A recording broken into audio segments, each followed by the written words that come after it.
This series starts with a student named Lee Seung-cheon, who goes to the top private high school in South Korea. The school is filled with students from wealthy families. Some of Seung-cheon's classmates come from especially rich backgrounds. For example, Park Jae-gun is the son of the Army Chief of Staff. Oh Yo-jin is the daughter of a construction company owner, and Kwon Min-ho is the son of the director of Sungbun Hospital. Among all the students, Hwang Tae-yong stands out as the richest. He is the only son of the president-director of the Dasan Group, a company worth more than 300 trillion won. In contrast, Seung-cheon comes from a poor family. His father is unemployed, and his mother works as a maid. To help pay off their debts, Seung-cheon works part-time as a food delivery man and a clerk at a convenience store. When Seung-cheon delivers food to a tutoring center, he also takes study materials to help himself learn. At school, he has a best friend named Jin-suk, who also comes from a poor family. Because of their backgrounds, they are often bullied by Jae-gun and his friends. One day, Seung-cheon hears terrible news. Jin-suk and his father have died because of debt, and their house will be destroyed by the Dasan Group. This news fills Seung-cheon with sadness and regret. He wishes Jin-suk had not given up and chosen to end his life. At the funeral, Tae-yong's father, Hwang Hyun-do, attracts a lot of attention from reporters, especially since news has spread that Jin-suk's family house will be evicted by his company. Hyun-do claims he is there not as someone responsible for Jin-suk's family's death, but as a father who wants to offer his condolences. He announces that the Dasan Group will cover the funeral costs, showing his concern. Seung-cheon feels angry and upset by Hyun-do's attitude toward his best friend's death. After the funeral, Jae-gun and his gang bully Seung-cheon again. From a distance, Tae-yong watches and decides to step in and stop them. Soon, Jae-gun leaves, throwing money at Seung-cheon, who picks it up off the ground. Meanwhile, Tae-yong returns to his car. Inside, Hyun-do sees his son defending Seung-cheon and reminds him to choose friends wisely because he will one day lead the Dasan Group. In the afternoon, Seung-cheon arrives at the convenience store where he works. He is busy showing a new employee, Na Joo-hee, how to use the cash register. Together, they arrange various items on the shelves. Seung-cheon notices that Joo-hee came to the store with a suitcase, which makes him think she might have run away from home. Meanwhile, Seung-cheon's mother, Sun-hae, works at a diner. She suddenly sees on the news that Jin-suk and his family have died. Just then, her older daughter, Sung-hae, calls her with urgent news. Debt collectors are at their house looking for rent money. Sun-hae rushes home to speak with the collectors.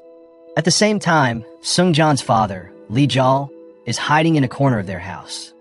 He is an artist who creates comics, but he hasn't been successful for a while, which makes it hard for him to earn money. Later, when Seung-cheon comes home, he tells the debt collectors where his father is hiding. He insists that Lee Jol must take responsibility and deal with their money problems. That night, Lee Jol is seen trying to draw comics online, even though no publishers are interested in his work. Over at Tae-yong's house, he is supposed to study reports from his father's company. Instead, he is captivated by Lee Jol's comic stories. Soon, Hyun-do arrives to check on him, causing Tae-yong to panic. He feels so stressed that he takes medicine to calm down. Meanwhile, Hyun-do is disappointed when he sees Tae-yong's poor study results. He thinks his son is wasting his time instead of studying hard and showing his true potential. A few days later, Seung-cheon visits Tae-yong's house to drop off some schoolwork for Jae-gun. At the same time, some of Seung-cheon's classmates gather there, enjoying the beautiful piano music played by Tae-yong's stepmother, Young-sin. On his way, Seung-cheon sees a crystal ball rolling toward him. It belongs to an old woman selling antiques. As he picks it up to return it, he notices a golden spoon for sale that catches his eye. The grandmother tells him it costs 30,000 won and explains that this golden spoon can change his luck. She claims that if he eats 3 meals using it at the homes of rich people his age, he will become wealthy. Even though Seung-cheon is skeptical about her story, he decides to buy the spoon. When Seung-cheon arrives at Tae-yong's house, he is amazed by how grand it is.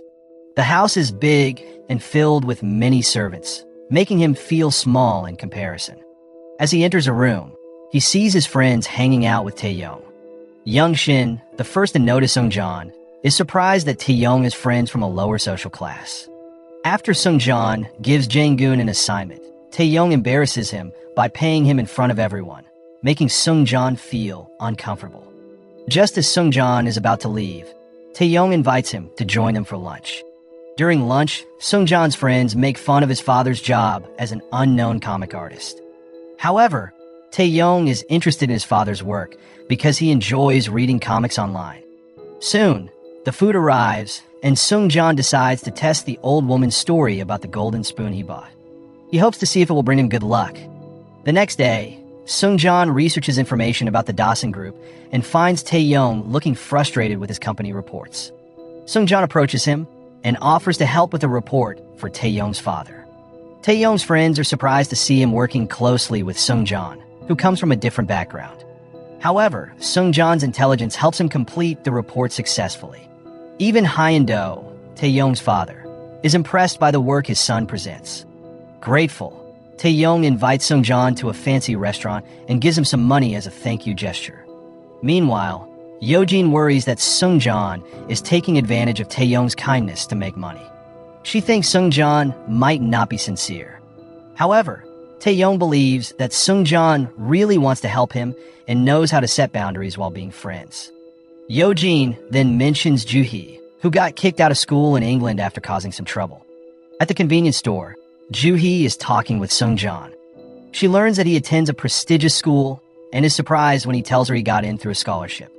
When Seung-cheon asks about her school, Joo-hee feels pressured to lie. She tells him she was expelled for fighting with bullies at her old school. Soon, the convenience store owner informs Seung-cheon that his friend wants to meet him. When he steps outside, he sees Tae-young waiting for him, holding out some money. Seung-cheon thinks Tae-young is being too generous, but Tae-young insists that he should accept his kindness as a friend. Deep down, Seung-cheon feels that Tae-young may not really want to be friends with him. Joo-hee is surprised to see Seung-cheon with Tae-young, someone she knows. After their meeting, Tae-young heads home.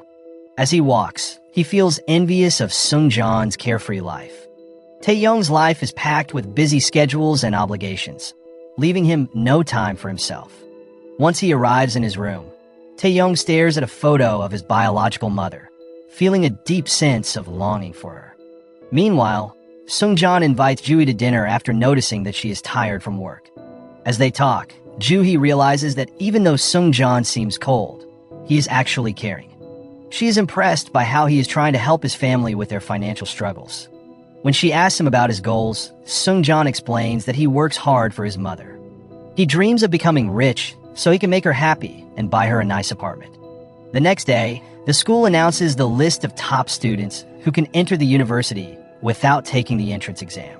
Seung-cheon feels overjoyed to see his name on the list. However, Jang-geun, who did not make the list, becomes furious. In his anger, he starts hitting Seung-cheon, demanding that he give up his spot. Seung-cheon refuses, leading to even more pain for himself. When Seung-cheon returns to class, his frustration boils over, and he throws his bag onto the floor. As he does, his golden spoon tumbles out. Remembering the old woman's words about the spoon's magic, he decides to visit Tae-young's house to deliver an investment report he has been working on. Still curious about the spoon's powers, Seung-cheon asks Tae-young for a bowl of noodles, claiming he is hungry. Just as he is about to eat, Hyun-do arrives, and Tae-young quickly ushers him outside. Unaware of this, Seung-cheon sneaks back to the dining table and starts eating the noodles with his golden spoon. Suddenly, Hyun-do and his wife walk in and catch him in the act. Feeling embarrassed, Seung-cheon apologizes and hurriedly leaves the house. On his way home, Seung-cheon feels foolish for his actions and decides to throw his golden spoon in the trash, disappointed that it didn't bring him any magic. Meanwhile, Jang-geun calls Hyun-do to tell him that Seung-cheon has been helping Tae-young complete all the company reports he was given. Hearing this, Hyun-do is shocked and furious. He calls Tae-young and threatens to punish him by sending him to study abroad. Tae-young, who has painful memories of his childhood in America, begs his father not to send him away. He promises to do anything to make up for it. Hyun-do agrees, but demands that Tae-young expel Seung-cheon from school. Under pressure from his father, Tae-young and his stepmother go to the school the next day and report that Seung-cheon has been blackmailing him.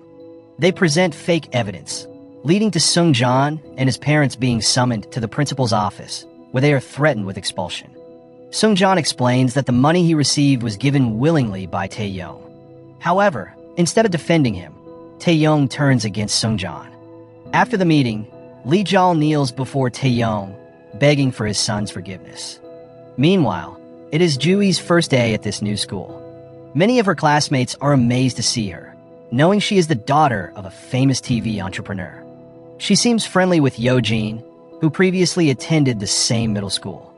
After a while, Juhi notices a group of students gathered together and becomes curious. When she sees Lee Jol kneeling in front of Tae-yong, apologizing for Seung-cheon's mistake, she feels something is wrong. She knows that Seung-cheon is a good young man and wouldn't blackmail anyone. That night, it starts to rain. Seung-cheon asks Tae-yong to meet him by the lake. He wants to know why Tae-yong betrayed him. Tae-yong admits he had to lie because his father pressured him. Seung-cheon reveals that he recorded their conversation, planning to use it as proof at school. When Tae-yong realizes this, he panics and tries to grab the recording. In the struggle, Seung-cheon falls into the lake. Tae-yong considers calling the police for help, but he worries that if they find Seung-cheon, he will get into even bigger trouble. Fearing the consequences, he decides to leave, abandoning Seung-cheon, who might drown. Meanwhile, Seung-cheon starts to lose consciousness in the water. Suddenly, he remembers the chance to use his golden spoon. Gathering all his strength, he swims to the surface and manages to survive. Afterward, he rushes to find the gold spoon he threw away. Next, Seung-cheon goes to Tae-yong's house and meets Hyun-do. He asks to have one last meal before he gets kicked out of school. Hyun-do agrees and invites him to eat. Without hesitation, Seung-cheon digs into the food using his golden spoon, while Hyun-do watches silently from his seat. On his way home, Tae-yong feels guilty about leaving Seung-cheon behind. He asks his driver, Mun-ki, to stop the car. Then he walks back toward the lake to try and save Seung-cheon. At Tae-yong's house, Seung-cheon finishes his meal, hoping for a miracle from the golden spoon. To test it, he calls Hyun-do daddy, but Hyun-do doesn't respond. Seung-cheon apologizes, feeling like he has failed, and plans to head home. Just then, Juhi arrives at Tae-yong's house to ask about Seung-cheon's situation. Known as Tae-yong's fiancée, she is invited in by the maids. As Seung-cheon is about to leave, Juhi suddenly approaches him and slaps him, calling out Tae-yong's name. Hyun-do, who is still present, steps forward and asks Juhi what his son has been doing. Hearing the news, Seung-cheon finally understands that everyone thinks he is Tae-yong. His life has switched with Tae-yong's, just as he had always wanted. Juhi sees Hyun-do and greets him warmly after not visiting for a long time. She explains that she came to talk to Tae-yong about the rumors spreading about Seung-cheon. Soon, Youngsun arrives and tells Hyun-do that the police are looking for Tae-yong. They want to investigate the disappearance of a student named Seung-cheon near the lake. Hyun-do quickly contacts his lawyer, Mr. Go, to accompany his son during the investigation. At the police station, Seung-cheon, now mistaken for Tae-yong, explains that he only had a fight with his friend by the lake. Meanwhile, Mr. Go tries to protect his client from any tough questions. The police show a video of Tae-yong trying to save Seung-cheon before he fell into the lake. When Seung-cheon sees the video, he feels happy because it shows that he and Tae-yong have truly swapped places. At the same time, a police officer in charge of the case gets a phone call from someone urging the police to handle the investigation carefully. Meanwhile, around the lake, police search for Seung-cheon. His family is in a panic after hearing about his disappearance, and they rush to the police station to find out what happened. When Seung-cheon sees his family there, they mistakenly believe he is Tae-yong. Outside the police station, Mun-ki looks worried when he sees Seung-cheon. Earlier, Tae-yong had suddenly gotten out of the car. Seung-cheon uses Mun-ki's phone to try to reach his own phone, which he dropped near the lake. Someone in a raincoat answers, but doesn't say anything. Not long after, Seung-cheon sees his family coming out of the police station. They have just learned that their son has been found. They quickly head to the hospital to see him, but the son they find is actually Tae-yong, who everyone now believes is Seung-cheon. When Tae-yong wakes up, he sees a family waiting for him, including a woman who claims to be his mother. At that moment, Seung-cheon rushes to the hospital searching for Taeyong. Upon hearing the news, Seung-cheon was shocked and wondered if Taeyong had figured out that their lives had switched. Meanwhile, Sung-ae, who recognizes Taeyong as her brother Seung-cheon, feels something is off. She finds it strange that he is calling himself someone else. After visiting Taeyong, Seung-cheon quickly asks Hyun-do to withdraw the blackmail report made to the school so he won't be expelled. In his study, Hyun-do orders his staff to search for witnesses who might have taken photos of his son at the lake. He wants to make sure his son doesn't get into trouble. When Seung-cheon returns to Taeyong's house, he is amazed by the luxury surrounding him. He decides to act confidently, so no one suspects anything. Soon, he meets Mun-ki, who gives him the house plans and a list of the employees working there. Mun-ki is surprised by Seung-cheon's new attitude, but he thinks Taeyong must be feeling different because of a tough day. As Mun-ki leaves, Seung-cheon admires Taeyong's fancy room. He notices that the pictures on the walls have changed to show him instead. While examining the golden spoon, he sees the number 30 on the handle change to 29 as the clock strikes midnight. He realizes this number represents the days left until he might return to being poor Seung-cheon. The next day, Seung-cheon leaves for school as Taeyong. However, he still feels uncomfortable around Jang-geun and his snob friends. That day, he learns that Joo-hee is the daughter of the owner of a famous TV station. Moments later, the principal calls Seung-cheon to discuss the blackmail issue from the other day. During the meeting, Seung-cheon learns that both the principal and Mrs. Kim know that Taeyong deliberately set him up to get expelled from school. During a break, Jang-geun and his friends are bullying another student. Seung-cheon steps in and punches Jang-geun to defend the boy being picked on. Jang-geun, feeling weaker, can't fight back against Seung-cheon, who is now acting as Taeyong. Seung-cheon even gives his phone number to the bullied student, telling him to call if Jang-geun bothers him again. Jang-geun is upset and shocked by the change in Taeyong. Meanwhile, Joo-hee sees Seung-cheon as Taeyong and takes him to the roof of the school. She asks him to stop bothering Seung-cheon, showing her care and concern for him. After Joo-hee leaves, Yeojin approaches Seung-cheon and tells him she is still hurt because he once called her a lowly woman. She also mentions that Joo-hee was involved in a student's death back in middle school. Seung-cheon doesn't seem affected by this and walks away. At the same time, Taeyong wakes up at Seung-cheon's house and suddenly remembers he has a dinner scheduled with his father. Lee Jol and his wife try to calm him down and suggest he rest some more. On the other side, Seung-cheon is trying to follow Hyun-do's strict rules. Hyun-do is a perfectionist, so Seung-cheon is careful not to make mistakes in any reports he prepares for him. Now living as Taeyong, Seung-cheon buys expensive gifts for his family. Meanwhile, Taeyong, who is experiencing Seung-cheon's life, discovers he actually enjoys the comics created by Lee Jol. This surprises Seung-cheon's real family, who thought Taeyong found his father's comics boring. Sung-ae asks their parents if her brother has forgotten things after the accident. When dinner is ready, Taeyong, who initially looked down on the food, finds himself very hungry and exclaims that Seung-cheon's mother's cooking is the best he has ever tasted.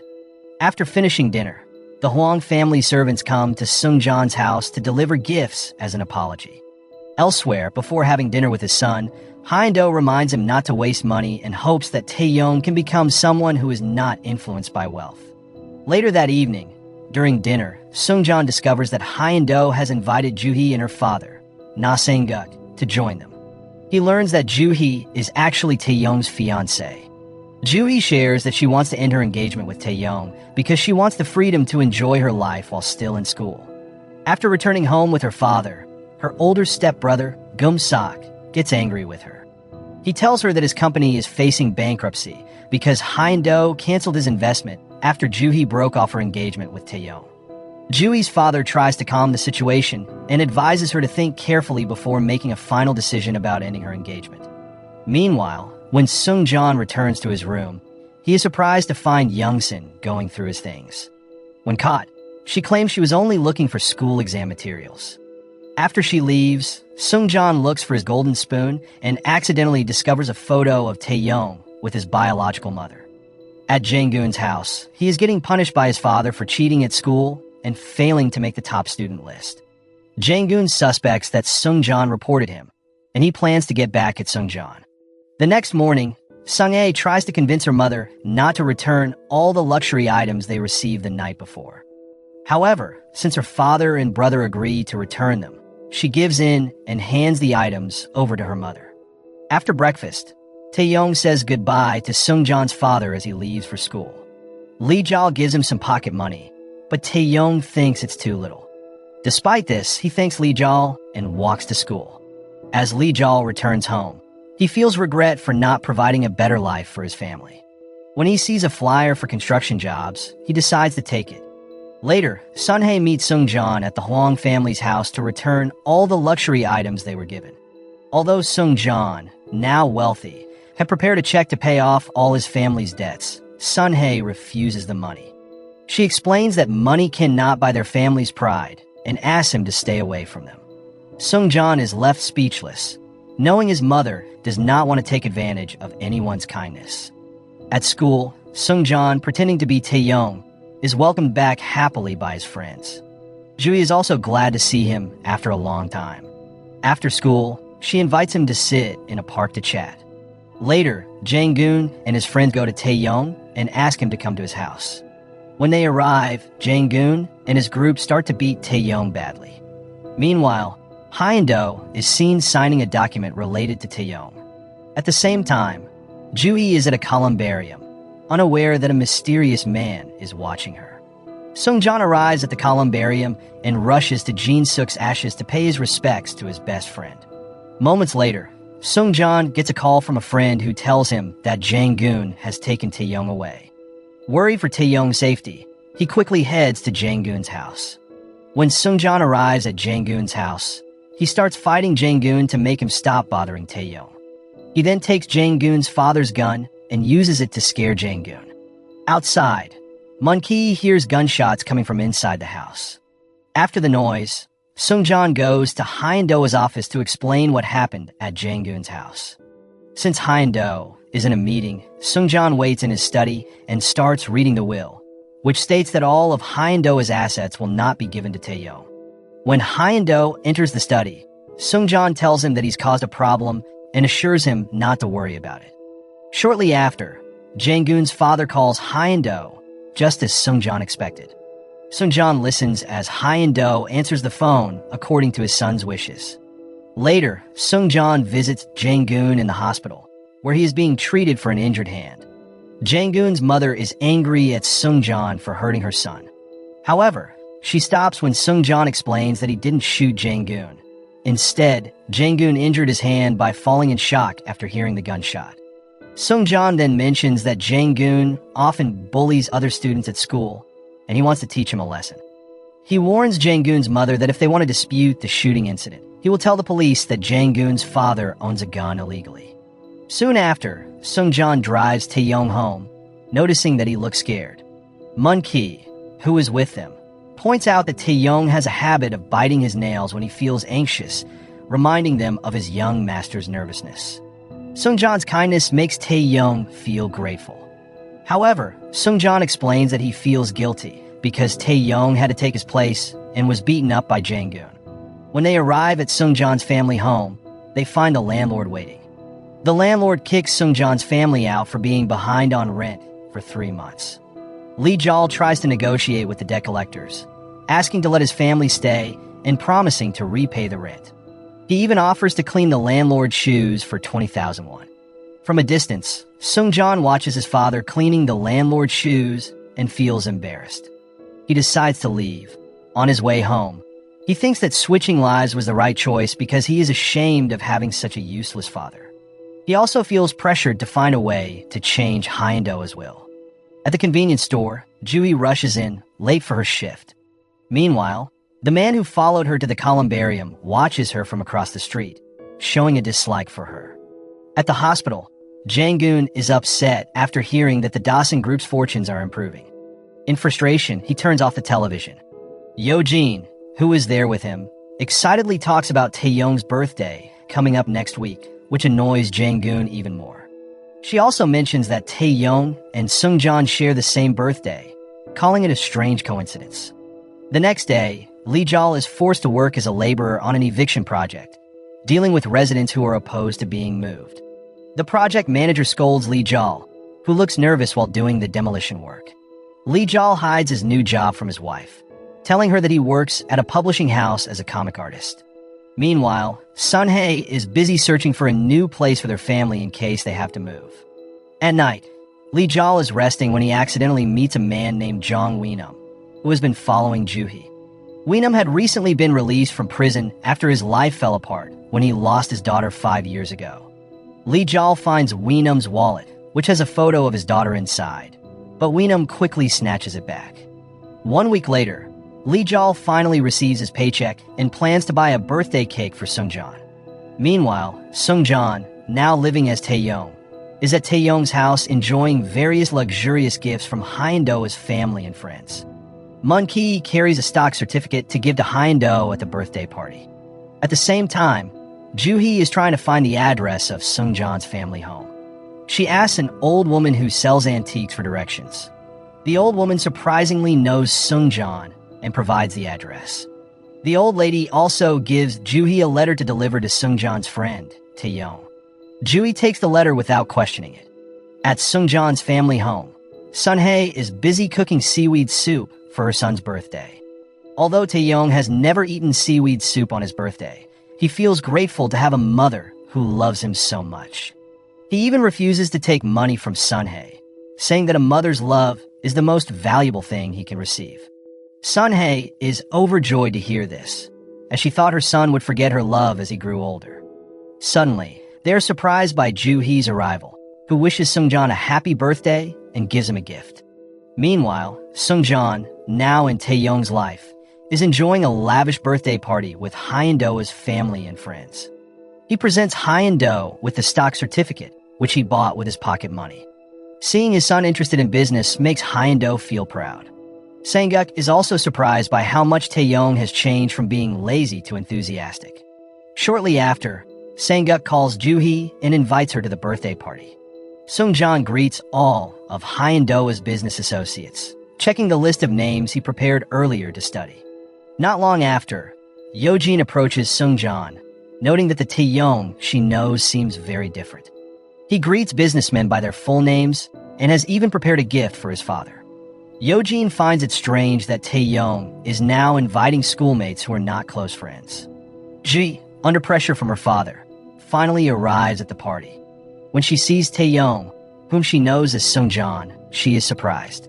Later, Young-sin asks the fake Tae-yong to entertain the guests by playing the piano. Seung-cheon panics because he doesn't know how to play.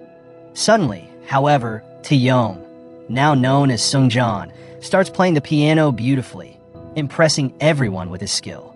In that moment, Seung-cheon realizes that even though their lives have switched, their talents and habits remain the same. Seung-cheon then finds a letter from the old antique dealer addressed to Juhee. When he opens it, he is shocked to learn that according to the rules of the Golden Spoon, he and Tae-yong can return to their real lives if they meet their parents on their birthdays. Realizing his plan could fail if Tae-yong meets Hyun-do, Seung-cheon rushes to find him. Finally, Seung-cheon spots Tae-yong near the elevator. At the same time, Hyun-do approaches, so Seung-cheon distracts his father by hugging him and expressing how grateful he is to be his only son. Once he realizes Tae-yong has left, Seung-cheon stays with Hyun-do. At night, Juhee feels strange around Seung-cheon because he asks her for help with an assignment. She is also surprised to find out that Seung-cheon likes wine and can play the piano, just like Tae-yong. Soon after, her father arrives and warns Juhee not to spend time with Seung-cheon. He advises her to choose friends who are on the same social level as their family. Suddenly, Sang-guk mentions a girl named Nara, a friend of Juhee's from a poor family who was caught stealing an expensive watch in middle school.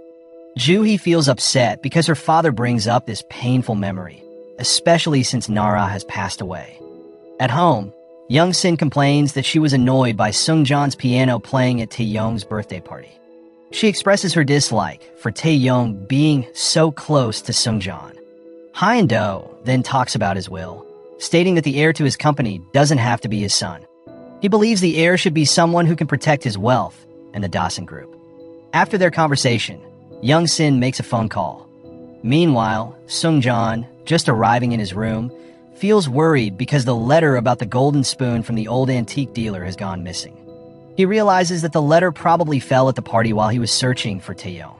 The next day, Seung-cheon visits Joo-hee to ask where she met the old woman who sells antiques. Joo-hee explains how she encountered the old lady before meeting his family. Upon hearing this, Seung-cheon tries to stop Joo-hee from visiting his poor family. She gets irritated and insists that Seung-cheon, whom she knows as Taeyong, should not insult his family because she likes Seung-cheon no matter what. This makes him uncomfortable. At Seung-cheon's family home, Taeyong finds a birthday cake that Lee Jal left for him. The note says he is sorry for not being able to celebrate his son's birthday with him. He also promises to work hard to make life better for his children. That night, Moon-ki reveals that Seung-cheon's family is in danger of eviction if they don't pay their rent soon. Seung-cheon has a plan to help his family, and Moon-ki feels relieved that his young master has become wiser and is overcoming his past trauma from events in America. Curious about what happened to Taeyong in America 5 years ago, Seung-cheon recalls that one of the maids at the Hwang family house, Miss Gong, gives him medicine every day. Meanwhile, young Sin tries to persuade Miss Gong to help her find someone who can keep an eye on Taeyong because she is very worried about how he is doing. A few days later, Moon-ki learns more about On Moo-in, the rent collector who used to visit Seung-cheon's family. He discovers that On Moo-in and his group are actually gangsters in the area. With evidence of their criminal activities, Moon-ki and Seung-cheon head to On Moo-in's office to negotiate. However, their arrival is not welcomed, and Moon-ki, skilled in martial arts, has to fight and defeat all the gangsters. Eventually, On Moo-in agrees to follow Seung-cheon's orders to avoid being reported to the police. Soon after, Seung-cheon and Moon-ki watch as On Moo-in and some of his men visit Seung-cheon's family to apologize. On Moo-in then offers to let Seung-cheon's family pay the rent for their home. Seung-cheon feels relieved because his family will not know that he helped them. On the way home, Seung-cheon feels guilty. He realizes he has traded his parents' love and support for the luxury of living in the Taeyong family. Elsewhere, a homeless woman searches for the old lady who sells antiques. She wants to return the golden spoon she had borrowed. The next day at school, Seung-cheon feels jealous when he sees how close Joo-hee and Taeyong have become. That night, he visits the convenience store and watches Joo-hee while she works. He becomes suspicious when he notices Weenum, who appears to be watching Joo-hee while he is drunk. As Joo-hee walks home after work, Weenum follows her and tries to hurt her. He seeks revenge for the death of his daughter, Nara, and wants to threaten Joo-hee's father for money as compensation. Meanwhile, worried about Joo-hee's safety, Seung-cheon repeatedly calls her, but she doesn't answer. He rushes after her, fearing that she will be harmed by the man outside the convenience store. When Seung-cheon hears Joo-hee scream, he quickly runs to help her and tries to catch Weenum. Unfortunately, Weenum knocks him down and escapes. Afterward, Joo-hee tells Seung-cheon that the man is Nara's father, seeking revenge because his daughter was expelled from school for stealing a watch, even though the watch was returned. Joo-hee explains that she couldn't forgive Nara because the watch was a gift from her late mother. After being expelled, Nara was diagnosed with leukemia and passed away. To this day, Joo-hee feels guilty and regrets not forgiving Nara for her mistake. Seung-cheon tries to comfort her, assuring her that Nara's death is not her fault. Some time passes, and Seung-cheon is now trying to win Hyun-do's favor so that his father will agree to change his will. He pleads with Hyun-do to modify the will's contents and plans to attend the shareholders' meeting. Seung-cheon assures Hyun-do that he will do his best to inherit the Dasan group. Hyun-do looks pleased, thinking that the will left on his desk might change Taeyong's behavior. One day in class, Seung-cheon accidentally finds a note from the gold spoon saleswoman tucked inside his book. Shortly after, he receives a message on his cell phone from an unknown number. The message claims that the sender knows he is not the real Taeyong. Shocked, Seung-cheon realizes someone knows his secret. He suspects his classmates, but has no proof. Moments later, Taeyong walks in while playing with his cell phone. Seung-cheon's suspicions seem unfounded when he calls the number, and Taeyong's phone doesn't ring. Instead, it's Joo-hee's phone that goes off. During break, Seung-cheon checks the letter again, and is surprised to find it missing. He visits one of his friends, who admits that he found the envelope empty at a previous birthday party and put it in Seung-cheon's textbook. Seung-cheon begins to suspect that one of his friends is also switching lives using a golden spoon. He grows increasingly suspicious of Joo-hee, especially since she is friendly with everyone despite coming from a rich family. Learning about her past with Nara only adds to his doubts, especially since she was the one who delivered the letter. To confirm his suspicions, Seung-cheon secretly searches through Joo-hee's bag for her cell phone. Meanwhile, Joo-hee is with Yo-jin, who warns her to stay away from Tae-yong. While listening to Yo-jin, Joo-hee suddenly remembers that she left her phone in class and rushes back to get it. When she arrives, she is shocked to find Seung-cheon, pretending to be Tae-yong, rummaging through her bag. Seung-cheon quickly explains that he wants to find out who called Joo-hee before class. She tells him her father called her that morning, and he apologizes for his behavior. Later, as Seung-cheon sits on the bleachers at the sports field, he reads the message again. Suddenly, Tae-yong appears and starts reading the message over his shoulder. He asks if Seung-cheon sent it. When Seung-cheon asks, Tae-yong replies that he didn't send the message and warns him to stay away from Joo-hee. At dinner, Young-sin eats with Seung-cheon and suggests he should focus more on studying rather than a shareholder meeting. He dismisses her advice, but notices that she seems surprised when she sees him drinking coffee, something Tae-yong used to avoid. Sometime later, Seung-cheon calls Joo-hee to the police station because Wee-num has been caught. The police report says he was reported by a student named Yo-jin for sneaking into her house to express his longing for his late daughter, Nara. Joo-hee explains that Nara's family has been renting a room at Yo-jin's house for several years. Seung-cheon, wanting to learn more about Nara's death, invites Yo-jin to the columbarium. He suspects that Yo-jin might be connected to Nara, as Joo-hee mentioned that Yo-jin has been sick since middle school. When they arrive at the columbarium, Seung-cheon asks Yo-jin about Nara. Yo-jin admits she was not very close to Nara, even though her family rented a room at her house. Suddenly, Yo-jin looks sad when Seung-cheon asks why she reported Wee-num to the police. She confesses that Wee-num often abused Nara while she was alive. Just as Yo-jin is about to leave, she stops in her tracks when Seung-cheon calls her Nara. She seems annoyed by this and accuses him of being the one who sent her mysterious messages. Meanwhile, Joo-hee looks at a picture of herself with Yo-jin and Nara from middle school. Soon after, she receives a message saying she is not the real Joo-hee. The next day, Tae-yong and his friends receive similar messages. Finally, Jang-gun admits he sent the message as a joke using his mother's phone to prank his classmates. Not long after, Jang-gun sees Tae-yong eating ice cream with a regular spoon. He teases Tae-yong, now known as Seung-cheon, for not using a golden spoon. Seung-cheon becomes worried by Jang-gun's comments. Meanwhile, Tae-yong, although he struggles to remember, recalls that he had used the golden spoon before. At dinner with Seung-cheon's family, Tae-yong asks Sun-hae and Sung-hae about the gold spoon, but they don't know what he's talking about. He tries to find the gold spoon in his room, but discovers it is missing. He realizes it must be left at his old house.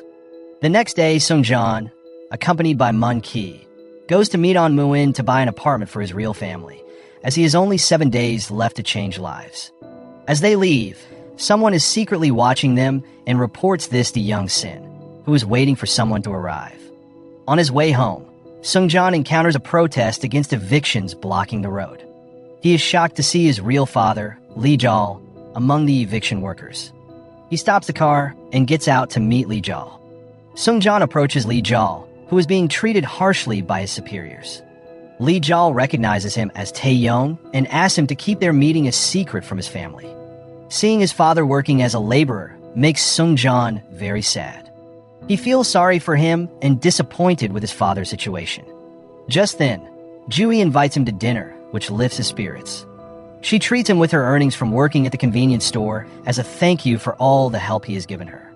During dinner, Seung-cheon notices that the Tae-yong Joo-hee knows seems more mature now.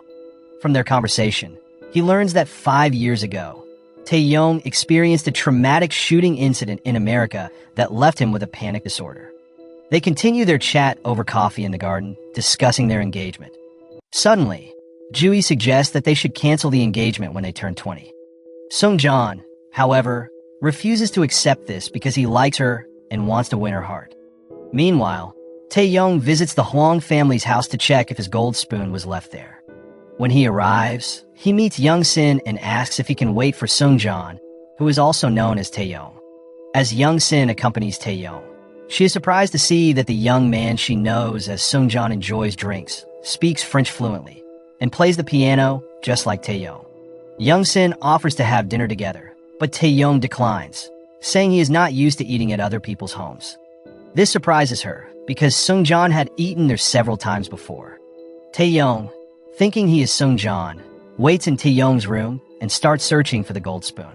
While looking, he finds a photo of his biological mother that he no longer recognizes.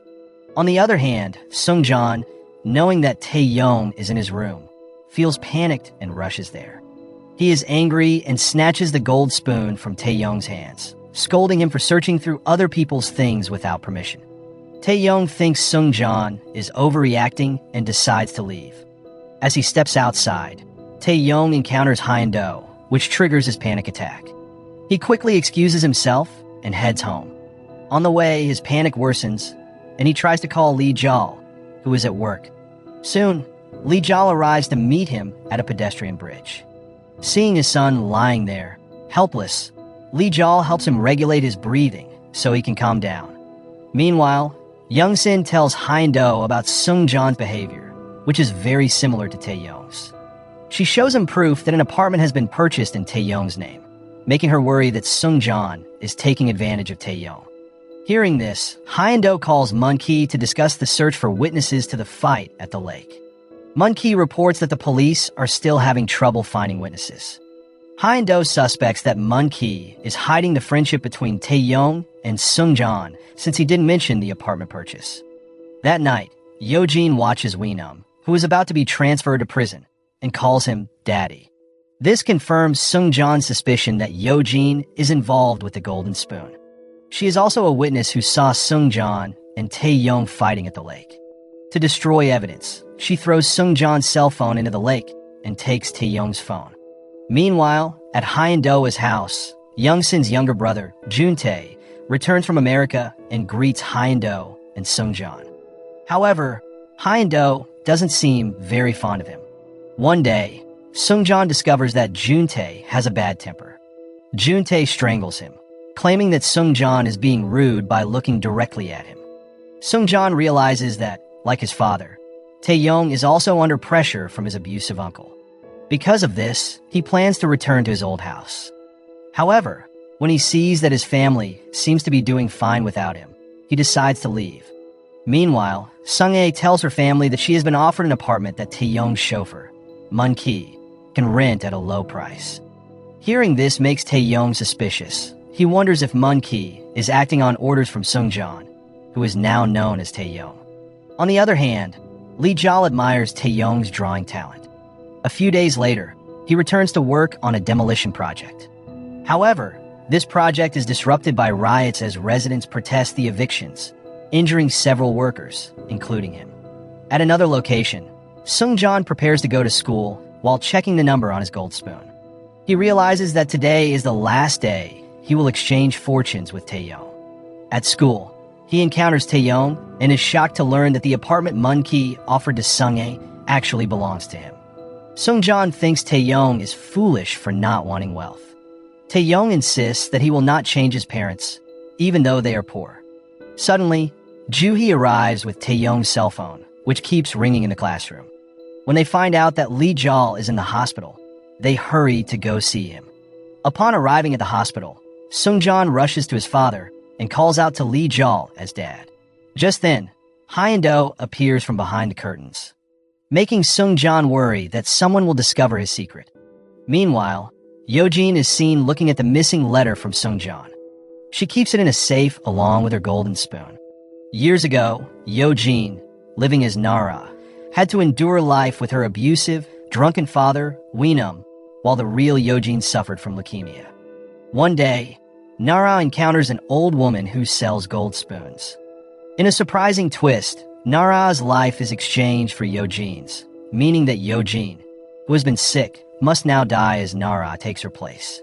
Yo-jin's parents have forgotten about her serious illness, which suddenly improves, allowing Nara to live as Yeojin from that point onward.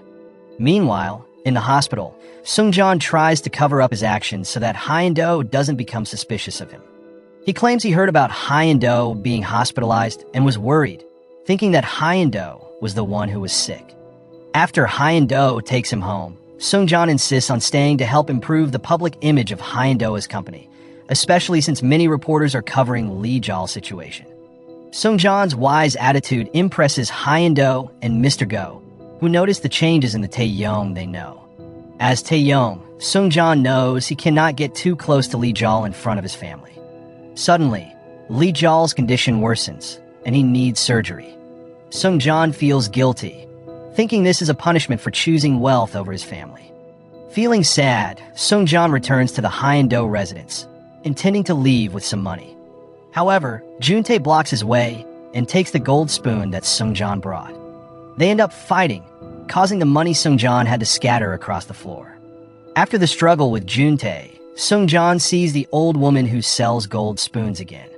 He asks her to help him return to his former life. The old woman tells him he must go back to his old house and eat with the golden spoon. She warns him that they will meet again in 1 year, giving him a chance to switch places again. Seung-cheon realizes he doesn't want to be rich at the cost of his family. At the hospital, Lee Jol's surgery is finished, and Sunhae asks Taeyong to come home.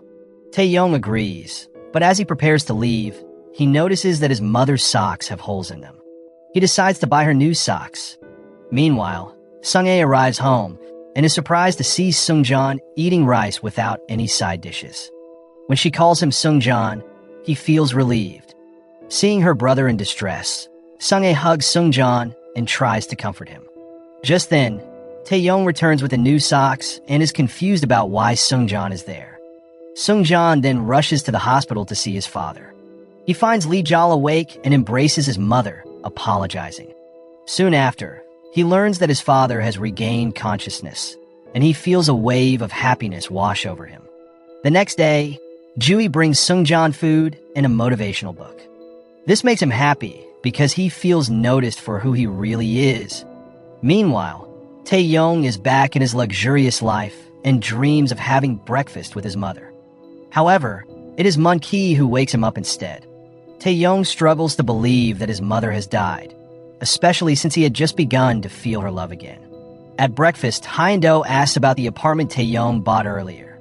When Juntae and Young-sin accuse Seung-cheon's family of taking advantage of Taeyong's wealth, he becomes angry and defends them. In the end, Hyun-do takes charge of the apartment issue. After breakfast, Juntae seems irritated with Taeyong for standing up to him. However, he doesn't resist when his uncle tries to intimidate him. Luckily, Moon-ki arrives, causing Juntae to leave. Moon-ki can only do so much to help Taeyong because he is focused on Young-sin. He apologizes to Taeyong for not keeping the apartment purchase a secret. Meanwhile, Taeyong tries to remember why he bought the apartment and wonders about the socks he keeps in his trouser pockets. Turning to Seung-cheon's family, they now face a new problem. The head of the contractor demands that Lee Jol pay 100 million won to repair a damaged company car. At school, Yeojin is curious about Seung-cheon, who has been using the golden spoon for a month. She notices that Taeyong seems to have returned to a normal life. In class, Juhee listens to a friend who is calling Seung-cheon about his financial troubles. The head of the contractor is asking for compensation for the company car that was damaged during a protest. In the restroom, Sunhae sits alone, feeling hopeless. She cries in frustration because she worries about involving her children in her debt. Soon, she sees a pamphlet advertising the sale of organs for a high price. Meanwhile, Seung-cheon plans to sell Taeyong's watch, which he still wears. When he goes to a watch shop, the owner kicks him out, claiming the watch is fake. Seung-cheon discovers that Juntae had traded all of Taeyong's watches for counterfeit ones.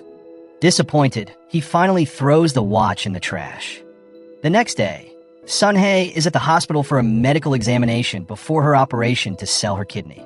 To keep her family from becoming suspicious, she tells them she will be out of town for a week to borrow money from a friend. While at the park, Sunhae is on the phone discussing the kidney sale. Seung-cheon overhears her conversation and forbids her from going through with it. He promises to find a way to repay their debts. Soon after, Seung-cheon meets with Hyun-do to ask for a loan. However, Hyun-do cannot lend him any money because Seung-cheon has no collateral and Lee Jaul's medical expenses are already covered by the company. Meanwhile, Joo-hee decides to sell her luxury bags to help Seung-cheon after her father refuses to give her the money. By evening, she has earned some money from the sales and plans to give it to him. At the same time, Yeojin arrives and hands Seung-cheon a check first. She then hugs him, knowing that Joo-hee is watching. Later, all the students graduate from high school, and Taeyong treats his friends to drinks to celebrate the occasion. Joo-hee is there, but doesn't seem to enjoy the party because Seung-cheon is not present. After the party, Yeojin asks Seung-cheon to pick her up so that Joo-hee and her classmates think they are close. He feels pressure to agree. Meanwhile, Taeyong notices that Joo-hee is going home alone, so he decides to walk her home. During their walk, they discuss their official engagement. Surprisingly, Seung-cheon and his family find themselves under the control of Yeojin's father, Dong-pil, after receiving financial help to pay off their debts. Seeing her father mistreating Seung-cheon's family, Yeojin gets angry and reminds him that she promised to marry Taeyong. Hearing this, her father agrees to be nicer to Seung-cheon and his family. Back in his room, Seung-cheon counts his savings and realizes he doesn't have enough to apply to university. He also decides to give up on his dream of becoming rich with a golden spoon after seeing it still sitting in his savings box. Meanwhile, Taeyong is visited by a psychiatrist who helps him manage his anxiety. The doctor notes that Taeyong has improved significantly over the past year. He has learned to handle his anxiety without medication by using a relaxation technique taught to him by someone. Unfortunately, he doesn't remember that it was Lee Jaul who taught him this technique.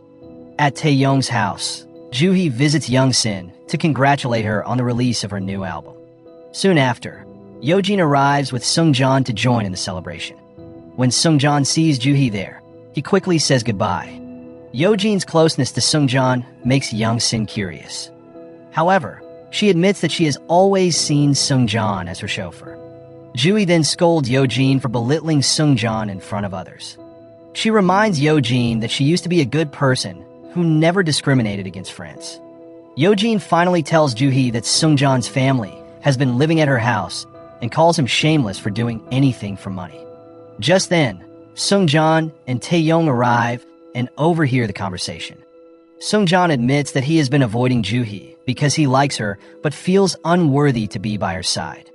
As he leaves, Joo-hee tries to catch up with him, saying she still likes him no matter what.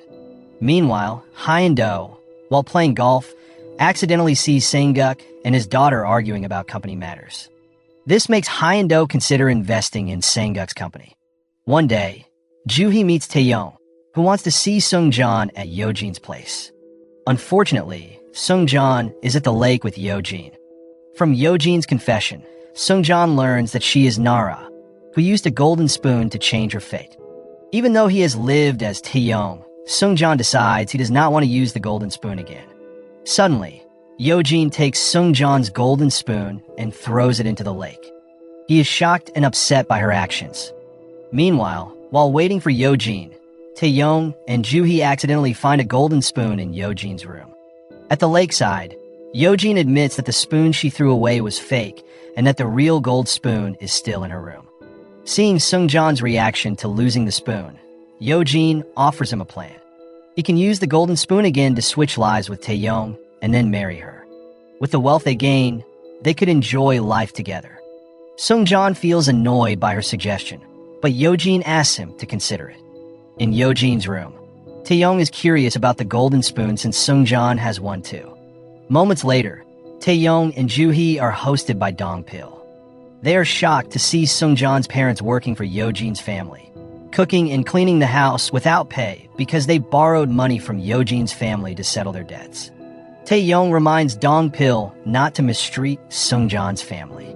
Soon after, Yeojin arrives, and Joo-hee tries to remind her that she should respect Seung-cheon's family, despite her own family's wealth. However, Yeojin responds that she is more worried about her father's company, which is on the brink of bankruptcy. At the Dawson Group office, Sang-guk and Gum-sak meet with Hyun-do to discuss the withdrawal of investment in Sang-guk's company. Hyun-do explains that while the Dawson Group has been supportive, Sang-guk's company is struggling due to Gum-sok's poor leadership. He then suggests that Sang-guk hand over his company to prevent it from going bankrupt.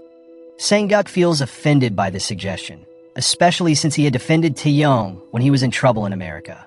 This argument leads Hyun-do to decide to call off the engagement between Taeyong and Joo-hee. That night, Joo-hee is at home, worried about her father, who comes home drunk. Sang-guk tells her that the engagement with Taeyong has been canceled and promises to find a better man for her.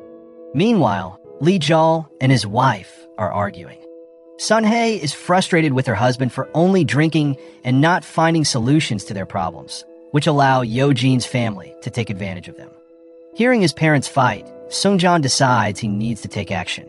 The next day, after Yo-jin and her father leave, Seung-cheon rushes into Yo-jin's room to search for his golden spoon. Unfortunately, Yo-jin returns just as he is looking, and they get into a fight. She offers to give him the golden spoon again, but only if he agrees to marry her after switching lives with Taeyong. Seung-cheon, wanting to avoid more trouble, leaves Yo-jin's room empty-handed. A few days later, news spreads about Sang-guk's company going bankrupt.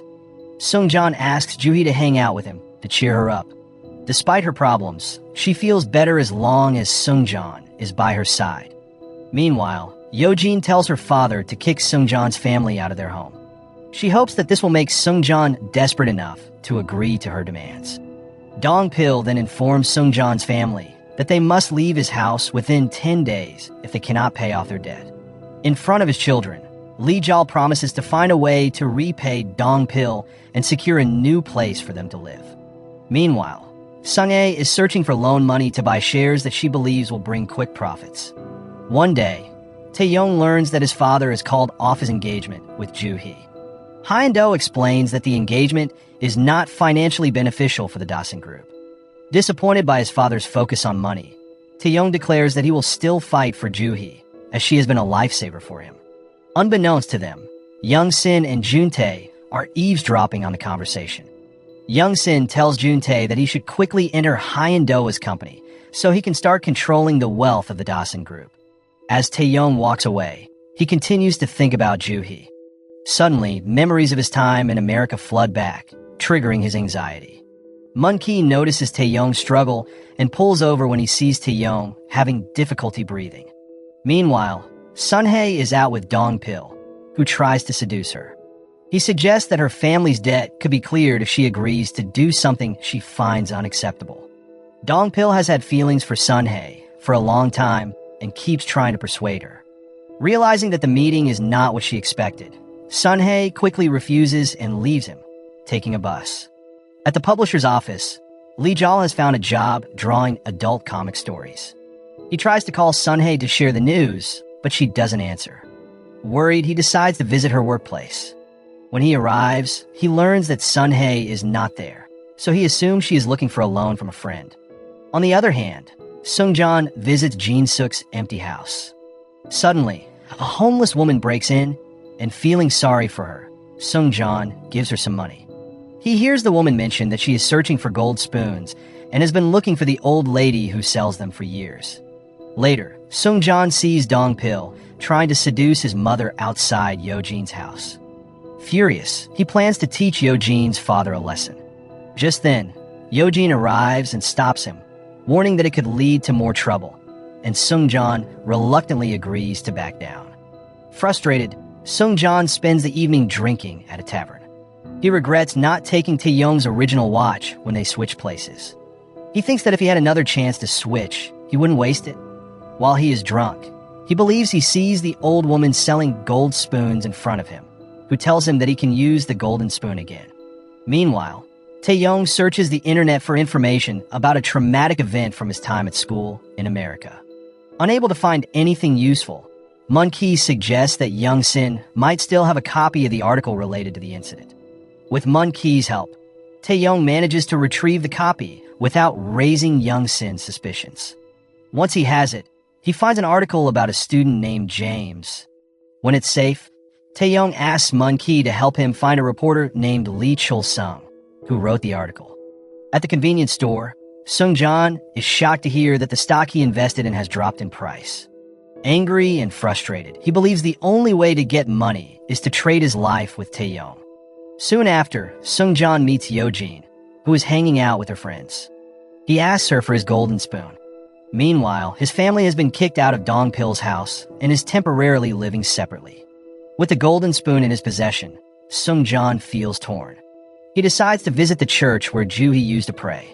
On the other hand, Joo-hee is upset with Sang-guk for handing over his shares to Jeom-suk to sell to Jun-tae. Joo-hee thinks her father is too focused on money, especially since their family company is on the brink of bankruptcy. Because of their argument, she decides to leave home. After learning that reporter Lee Chul-sung works at Sang-guk's office, Taeyong goes to Sang-guk's house to ask about the events from America. Sang-guk hands Taeyong a hard drive and reveals that James died because Taeyong shot him. This shocking news leaves Taeyong in disbelief. He angrily pushes Sang-guk against the wall before leaving in a daze. Meanwhile, Joo-hee visits the church and unexpectedly runs into Seung-cheon. He expresses his hope that she will still like him, even if he seems different now. When Joo-hee returns home, she finds the house dark and empty of maids. Suddenly, she notices blood on the floor, which makes her panic. The next morning, Taeyong wakes up and tells his father he had a dream about Sang-guk's death. Han-do tells him to forget about their meeting the night before. Confused, Taeyong wonders if Sang-guk's death is somehow connected to him, especially when he sees dried blood on his hands. When Taeyong goes to Joo-hee's house to check on her, he sees police officers everywhere. Overwhelmed with questions, he runs out of the house and almost gets hit by a car. Luckily, Yeojin arrives just in time to save him, trying to help him stay calm. Yeojin is concerned because she knows that Seung-cheon is currently at Taeyong's house using the golden spoon. After entering Taeyong's house, Seung-cheon asks for food and starts using the golden spoon again, resulting in their lives switching once more. Elsewhere, Joo-hee is devastated by her father's death. Soon after, the investigation team arrives, revealing that Han-do's men ordered the removal of evidence, including Taeyong's fingerprints and the CCTV footage. The next day, news about Sang-guk spreads through the media. Mr. Go reports to Han-do that everything has been resolved, and the police have confirmed that Sang-guk's death was an accident. Seung-cheon, now living as Taeyong, approaches Han-do about the news of Sang-guk's death. Han-do advises him to forget about the incident, which makes Seung-cheon suspicious that Sang-guk's death might be connected to Taeyong. Meanwhile, when Seung-cheon meets Young Sin, he learns that Taeyong came home drunk. A maid is seen cleaning up Taeyong's belongings and is instructed to burn his bloodstained clothes. Seung-cheon looks at the golden spoon and realizes that the time left for their fate has changed to 10 years.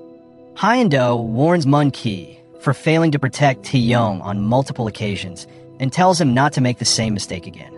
At her father's funeral, Joo-hee feels something is off about his death. However, Gum-sak scolds her for overthinking the situation. Seung-cheon, posing as Taeyong, also attends the funeral, and only Yeojin knows his true identity.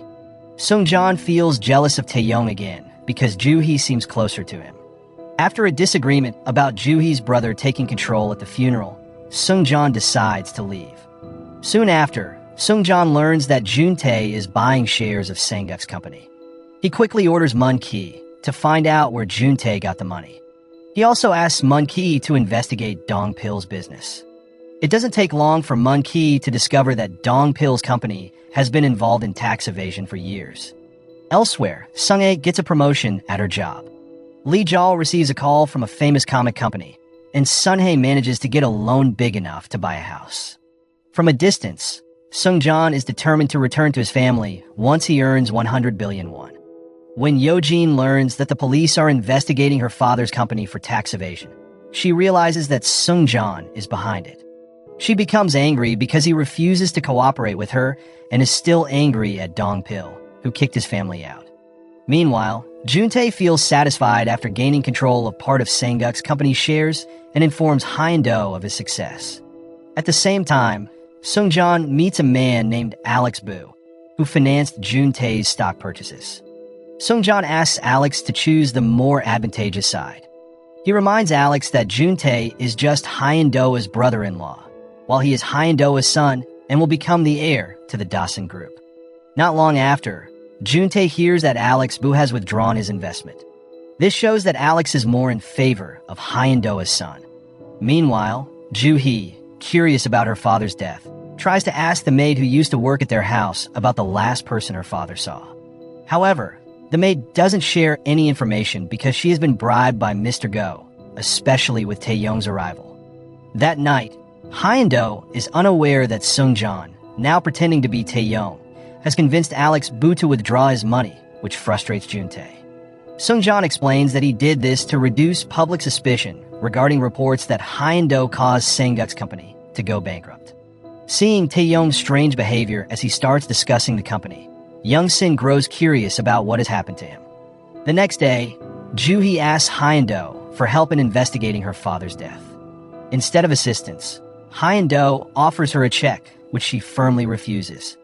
On the other hand, an angry Yeojin slaps Seung-cheon for threatening to report her father's company for tax evasion. Seung-cheon stands firm, saying he cannot accept the way Dong-pil treats his family.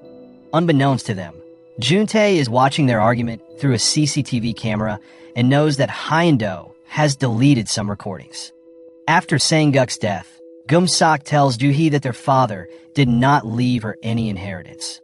Tae-young, who overhears, becomes frustrated because he sees Ji being treated unfairly by her brothers. He offers to help her find a good lawyer to claim her inheritance.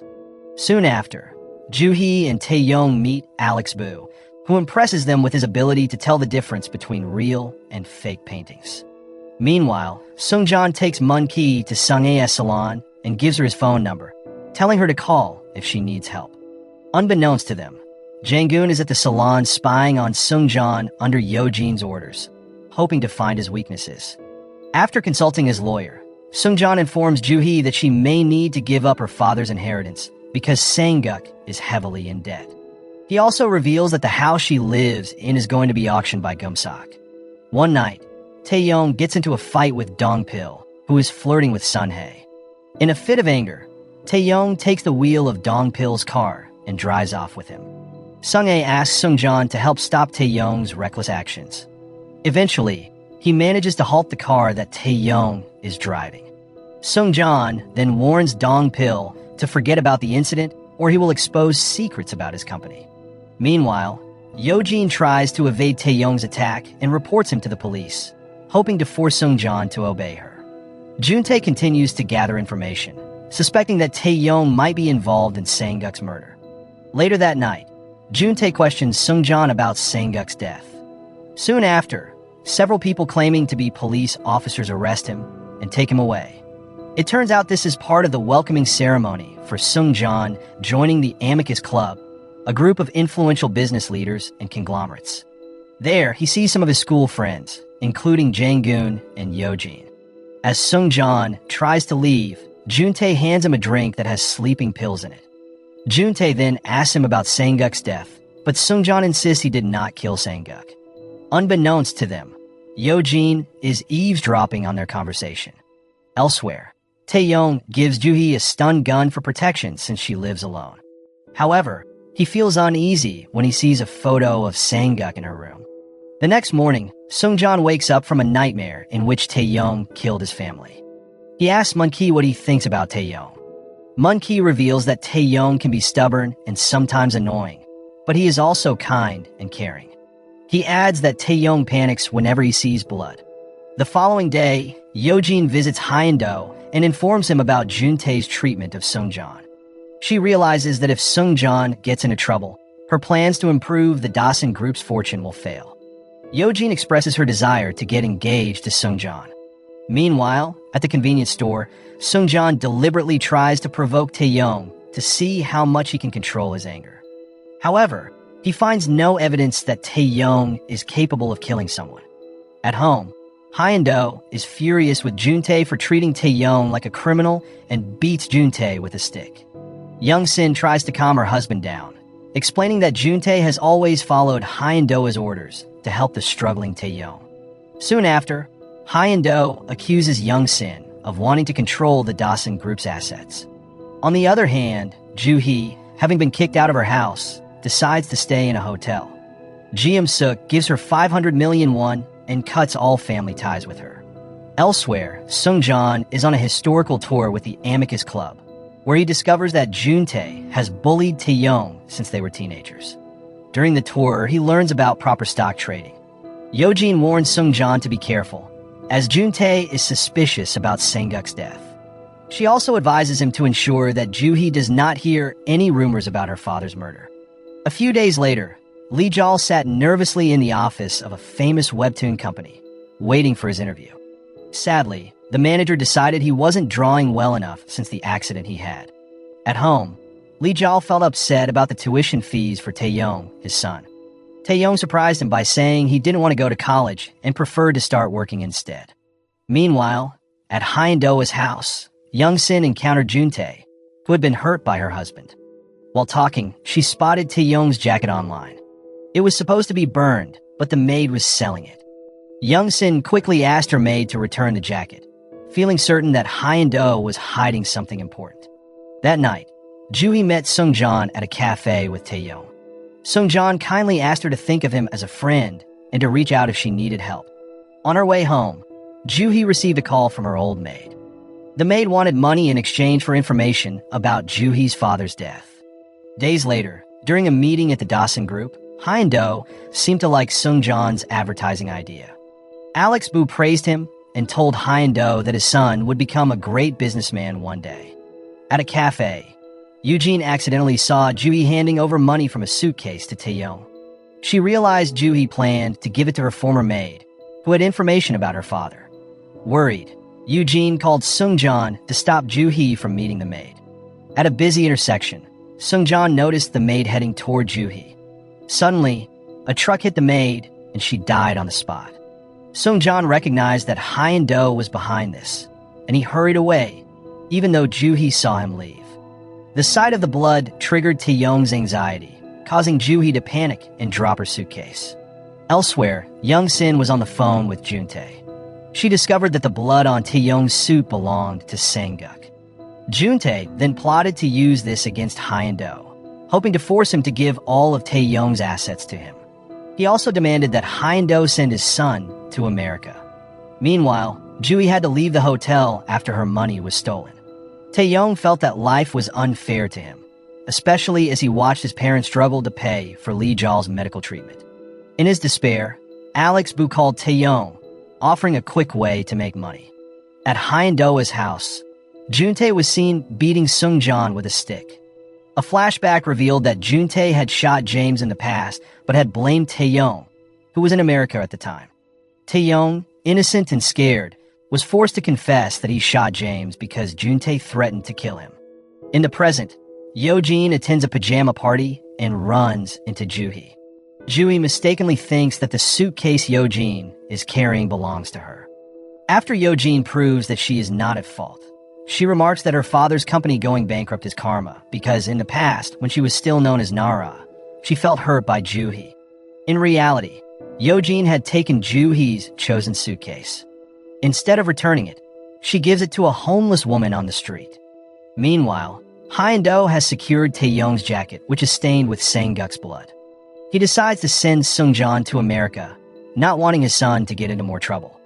Before Seung-cheon leaves for America, he texts Joo-hee and visits his family to check on them. Seeing his parents and older sister happy with Taeyong makes him rush to the airport. Shortly after, Joo-hee arrives to say goodbye. But when she meets Seung-cheon, who is now Taeyong, she suddenly remembers that her former maid recognized Taeyong just before she was hit by a truck while crossing the street.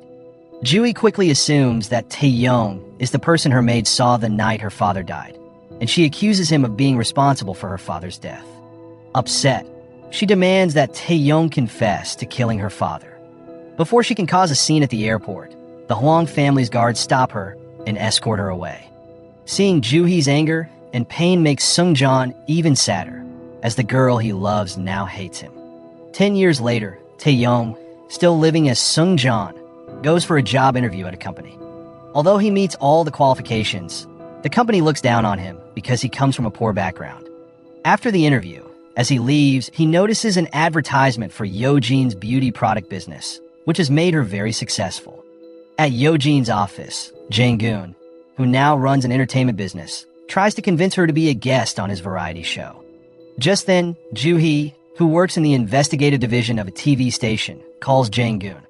She warns him and Yeojin about her team's plan to investigate gambling activities related to Amicus.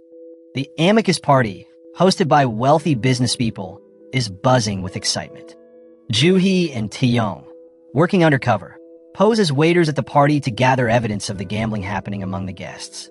Not long after, Jun-tae and his friend arrived at the lively Amicus Party. Seung-cheon, now a rebellious young man, was seen enjoying the party, drinking and dancing with several women. At the same time, Yeojin entered the party with Jang-geun and quickly spotted Seung-cheon, who was now her fiancé. Meanwhile, Joo-hee was busy recording the gambling activities happening in a room at the party. Unfortunately, one of her team members got caught by security. Joo-hee knew she had to escape.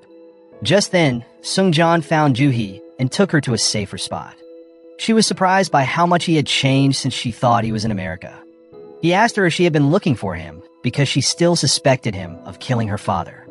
Seung-cheon quickly assured her that he didn't do it because there was nothing to gain from such an act. Moments later, Tae-young appeared at the venue and told Seung-cheon, who was hugging Joo-hee, to stay away from her.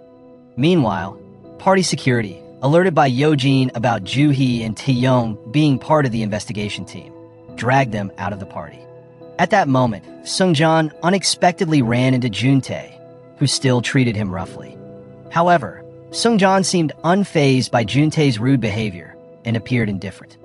After Jun-tae left, Yeojin, frustrated with Seung-cheon, decided to leave. Seung-cheon rushed to catch up with her. Once they were in the car, Yeojin asked why he hadn't stood up for himself when Jun-tae insulted him. He replied casually to keep her calm. Irritated by his response, Yeojin suddenly stopped the car. Soon after, Hyun-do's men arrived and arrested Seung-cheon, taking him to see Hyun-do.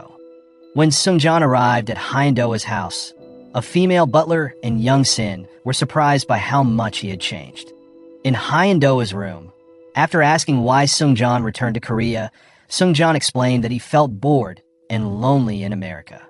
Hyun-do was also curious about Seung-cheon's wish to become the heir of the Dasan Group. Seung-cheon casually replied that he didn't have much else to do since he no longer owned shares in Dasan and wasn't getting any help from his father in America. Meanwhile, at Joo-hee's home, she opened a box filled with files about her father's murder. She had kept these documents for 10 years, still searching for the truth behind his death. Joo-hee suspected that several people related to the Dasan Group were involved in her father's case. On the other side, Tae-young received a call from Seung-cheon, who had been drinking heavily and sleeping on the streets. Realizing how badly Seung-cheon's life had turned out, Young-sin told Jun-tae not to worry about him, threatening Jun-tae's position as the heir to the Dasan Group. One day, Seung-cheon boldly got drunk in public and took a girl to a hotel, attracting the attention of reporters who rushed to cover the story. When he noticed the reporters following him, Seung-cheon kissed the girl on purpose. Once inside the hotel room, he found several people waiting for him, and they applauded his actions. However, he was only pretending to be drunk, and the woman with him was actually Mun-ki, his personal assistant, used to draw attention from the media. Soon after, Seung-cheon held a meeting with his team. He explained that he had deliberately made his life seem ruined so that Jun-tae wouldn't see him as a rival. He revealed that he had survived assassination attempts in America, leaving scars on his body. These events led him to get engaged to Yeojin because she had saved him, and he even gave her his golden spoon, a symbol of his wealth. Meanwhile, Seung-cheon's real family life was improving. Lee Jal had opened a souvenir shop with help from An Mu-in. The next day, news broke about the son of the owner of the Dasan Group using illegal drugs, causing the company's stock to drop sharply. This was part of Seung-cheon's plan to buy most of the shares in the Dasan Group. At Seung-cheon's family home, Tae-young was cleaning old books when he stumbled upon a note from Seung-cheon about a golden spoon. At a board meeting for the Dasan Group, many members urged Jun-tae to resign as CEO, criticizing his performance for allowing the scandal to damage the company. Jun-tae refused to accept their decision, feeling it was unfair. Moments later, Seung-cheon entered the room, bringing evidence that Jun-tae had committed crimes against the company. Juntae quickly denied the accusations, insisting that Seung-cheon had no right to speak since he didn't own any shares. Hyun-do stepped in, explaining that Seung-cheon, now known as Tae-yong, had become the largest shareholder in the Dawson Group. Juntae was shocked and furious, and he left the meeting to contact Joo-hee, telling her that Tae-yong was the one who had killed her father 10 years ago. After the call, Joo-hee rushed out of her office to find Seung-cheon and asked for an exclusive interview about his life as the son of the Dawson Group. However, he refused her request, and as he tried to leave, Joo-hee attempted to stop him. Just then, Yeojin arrived and warned Joo-hee not to disturb her fiancé. Determined to get the interview, Joo-hee later approached Young-sin, asking for her help in convincing Seung-cheon to agree. After speaking with Young-sin, Joo-hee returned to Hyun-do's residence and entered Seung-cheon's room, hoping to find a clue. She spotted a locked safe and wondered what secrets it might hold. At night, Yeojin and her father had dinner at Hyun-do's house to talk about her relationship. During dinner, Young-sin explained why their family believed Seung-cheon, now called Tae-yong, should marry Yeojin. She pointed out that Yeojin was the daughter of a businessman with much less money than the Dawson Group. Dong-pil, Yeojin's father, was left speechless, and Yeojin felt hurt when Young-sin mentioned her ordinary looks. In that moment, Seung-cheon stood up for Yeojin. He told Young-sin that Yeojin had helped him survive while he was in America. After dinner, Yeojin hugged Seung-cheon, thanking him for defending her. However, Seung-cheon quickly pulled away from the hug. He said he only did it because he saw Yeojin as a co-worker who could benefit him in the future.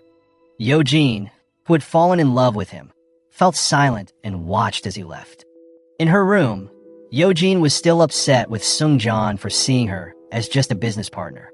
While looking at his golden spoon, she muttered to herself that he didn't understand an important rule. The owner of the golden spoon must protect it from being used by others. Anyone who uses someone else's golden spoon will carry memories of the owner. The next morning, Seung-cheon unexpectedly showed up at Joo-hee's office at the TV station. He was there to do the interview he had previously declined. As Tae-yong, the young CEO of the Dawson Group, Seung-cheon received a warm welcome from the employees at the station. One of the managers asked the real Tae-yong, who worked part-time there, to go get coffee. However, Tae-yong took too long to return. When he finally came back, Seung-cheon had already finished discussing the interview details and seemed ready to leave the office. The manager scolded Tae-yong for being gone so long. Seeing this, Seung-cheon realized that if he hadn't changed his life, he would be in Tae-yong's position. When Seung-cheon got home, he ran into Juntae, who reminded him to reflect on the consequences of killing.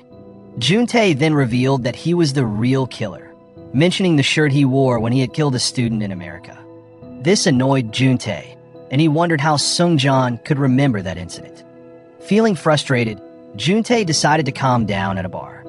Later, Young-sin arrived to pick up the drunk Juntae. She urged him to fight again for the CEO position of the Dawson Group. However, Juntae told Young-sin to kill Seung-cheon, also known as Tae-yong, so he wouldn't be a threat to him. At the Dawson Group office, Hyun-do and some employees were discussing the latest developments in the company when suddenly, an angry Young-sin burst into the room, interrupting the meeting. After the employees left, Hyun-do calmly asked Young-sin why she was there. Young-sin, who owned some shares in the Dawson Group, warned him that she would cause problems if he gave Seung-cheon a high position in the company. Hearing his wife's threat, Hyun-do replied that he knew Juntae was her son, not his younger brother as she had always claimed. Feeling cornered by his words, Young-sin chose to stay silent. Meanwhile, Seung-cheon and his assistant Mun-ki were looking into Juntae's possible involvement in the murder of Sang-guk, Joo-hee's father. Seung-cheon discovered some evidence related to the case. When he opened the safe in Joo-hee's room, he was able to see the password thanks to a hidden camera he had set up when Joo-hee had entered his room earlier. The next day, Hyun-do was in his office when he asked his male secretary to call Seung-cheon. The secretary informed him that Seung-cheon was not in his office because he was at an important meeting, which piqued Hyun-do's curiosity. As it turned out, Seung-cheon was at a restaurant meeting Tae-yong, who was applying for a job at the Dawson Group. Soon after, Mun-ki arrived at the restaurant with Seung-cheon's family, who had come after receiving an invitation from him. However, Hyun-do's curiosity about Seung-cheon's meeting led him to the same restaurant, where he joined Seung-cheon's family. While they were eating, Hyun-do noticed that Seung-cheon, whom he knew as Tae-yong, had the same eating habits as Lee-jol. This surprised him and stirred feelings of jealousy. Later at home, Seung-cheon confronted Hyun-do about his father's earlier visit for a family meal. Hyun-do explained that he wanted to understand why Seung-cheon had left his job to spend time with another family. Hyun-do then shared his belief that empathy could be a major obstacle for those wanting to succeed because it might lessen the desire to compete. Seung-cheon felt sad hearing this and admitted that he envied Lee-jol's family, who always trusted their children. With that, he left Hyun-do. A few days later, the TV station crew arrived at the Hyun-do residence for an exclusive interview with Seung-cheon. As the interview began, Joo-hee quietly snuck into Seung-cheon's room and opened his safe using the password. Unfortunately, she found no evidence about her father's murder. Instead, she discovered a book filled with drawings of Mr. Smile and another book that she had once given to Seung-cheon, who had not yet changed places with Tae-yong. Unbeknownst to Joo-hee, Seung-cheon entered the room and asked why she was opening his safe. Joo-hee then asked him about the book she had given him. Seung-cheon calmly replied that he had taken the book because he loved Joo-hee when he was in high school. Seung-cheon warned Joo-hee not to do anything reckless by entering other people's rooms without permission. However, Joo-hee insisted that she would do whatever it takes to uncover the truth about her father's death, believing that Seung-cheon, now known as Tae-yong, was involved in the murder. Shortly after, Seung-cheon received a message from Yo-jin, showing that she was eating with Tae-yong and using his gold spoon. Panic surged through him, and he rushed to meet her, asking Joo-hee to leave his room. When Seung-cheon confronted Yo-jin, he looked angry and demanded to know why she was doing this. She explained that it was a warning for him not to go near Joo-hee, or she would make Tae-yong use his golden spoon, which might bring back his memories. Meanwhile, in her room, Joo-hee remembered a book with Mr. Smile in Seung-cheon's safe. It reminded her of her childhood nickname, Mr. Smile. Elsewhere, Seung-cheon's parents were at Hyun-do's residence delivering food. Before leaving, Lee-jol accidentally spotted a set of comic drawing tools he had long wanted. He asked Young-sin if he could take a look at them. Unbeknownst to him, Hyun-do had placed the drawing equipment there on purpose to get Lee-jol's attention. Meanwhile, in his office, Hyun-do invited Tae-yong, known as Seung-cheon, to offer him a high-paying job at the Dawson Group. However, Tae-yong hesitated and asked for some time to think about the offer. Later, Joo-hee met Jun-tae at a cafe, hoping to convince him to be an informant. She mentioned that the TV station where she worked planned to rebroadcast her father's murder. To provoke Jun-tae, she took off her blazer, revealing a t-shirt with a picture of Mr. Smile, while calling him Mr. Smile. Hearing this nickname made Jun-tae angry. He pulled Joo-hee's hair and threatened her. Luckily, Seung-cheon arrived just in time to save her, warning Jun-tae that he would kill him if he hurt Joo-hee. Angry, Jun-tae punched Seung-cheon, and a fight broke out between them. When Seung-cheon found himself cornered, Joo-hee quickly used her electric shock device to help him escape. Once they were far away from the cafe, Seung-cheon told her to stay away from Jun-tae, who was not afraid to hurt anyone. After the cafe incident, Seung-cheon invited Tae-yong and Joo-hee to work together to expose Jun-tae as the killer of Sang-guk. At Joo-hee's house, Seung-cheon shared some evidence he had found about the murder, explaining how Jun-tae had blamed Tae-yong for it before Seung-cheon could change his fate. Seung-cheon then planned to find the person Jun-tae had ordered to kill Sang-guk. Meanwhile, Tae-yong and Joo-hee's task was to check the CCTV footage from the time of Sang-guk's murder. To begin his plan, Seung-cheon and his assistant Mun-ki went to a nightclub to meet one of Jun-tae's close friends. At the same time, Jun-tae sneaked into Joo-hee's house and discovered evidence that could connect him to Sang-guk's murder. Worried that Joo-hee might expose him, he decided to kill her. Jun-tae waited around Joo-hee's house until she came home. He picked up a rock, ready to attack her. Just as he was about to strike, Joo-hee received a call from Seung-cheon, who told her he was coming to her house. Not long after, Seung-cheon arrived at Joo-hee's house and shared the information he had obtained from Jun-tae's confidant. After a long and busy day, Seung-cheon felt tired and sleepy, and he eventually fell asleep on Joo-hee's shoulder. The next morning, Seung-cheon woke up before Joo-hee and quietly started preparing breakfast. When Taeyong came over that morning, he felt a twinge of jealousy upon seeing Seung-cheon there. While they were having breakfast together, Taeyong, still curious about the golden spoon, suddenly asked Seung-cheon about it. This made Seung-cheon panic, and he decided to leave quickly. Taeyong noticed his strange behavior, which only deepened his suspicion about the golden spoon. Meanwhile, Han-do received a report revealing that the real killer of Sang-guk was Juntae, not Taeyong. With this information, he headed to Juntae's place carrying a brown folder. At a restaurant, Joo-hee was having lunch with her female colleague when she spotted a homeless woman carrying a suitcase that looked just like the one she lost 10 years ago. Joo-hee decided to approach the woman, but she soon lost track of her and couldn't follow. Sometime later, Juntae turned himself into the police for the murder of Sang-guk.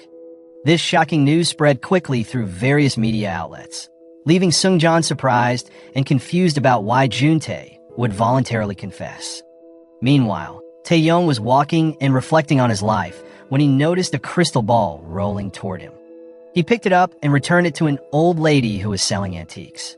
She offered him a gold spoon similar to the one Seung-cheon had. Curious about the spoon, Taeyong decided to buy it.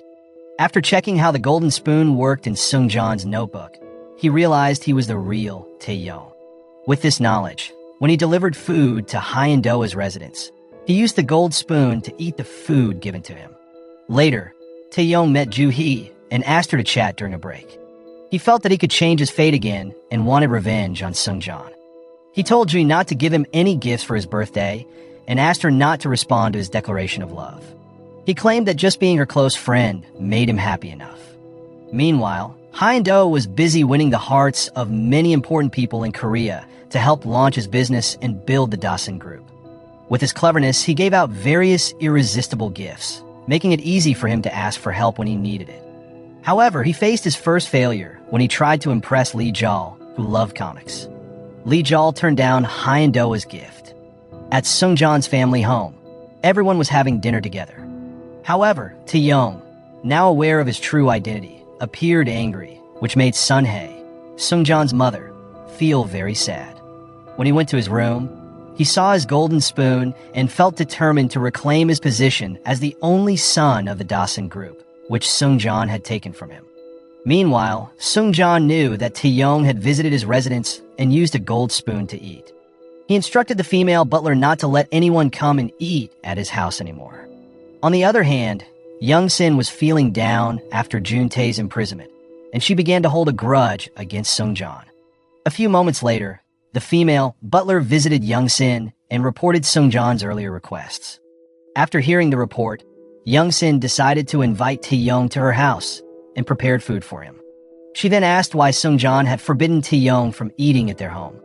Taeyong, listening to Young-sin's question, became more convinced of his suspicions that Seung-cheon had traded his fortunes. He then ate the food using the magic gold spoon.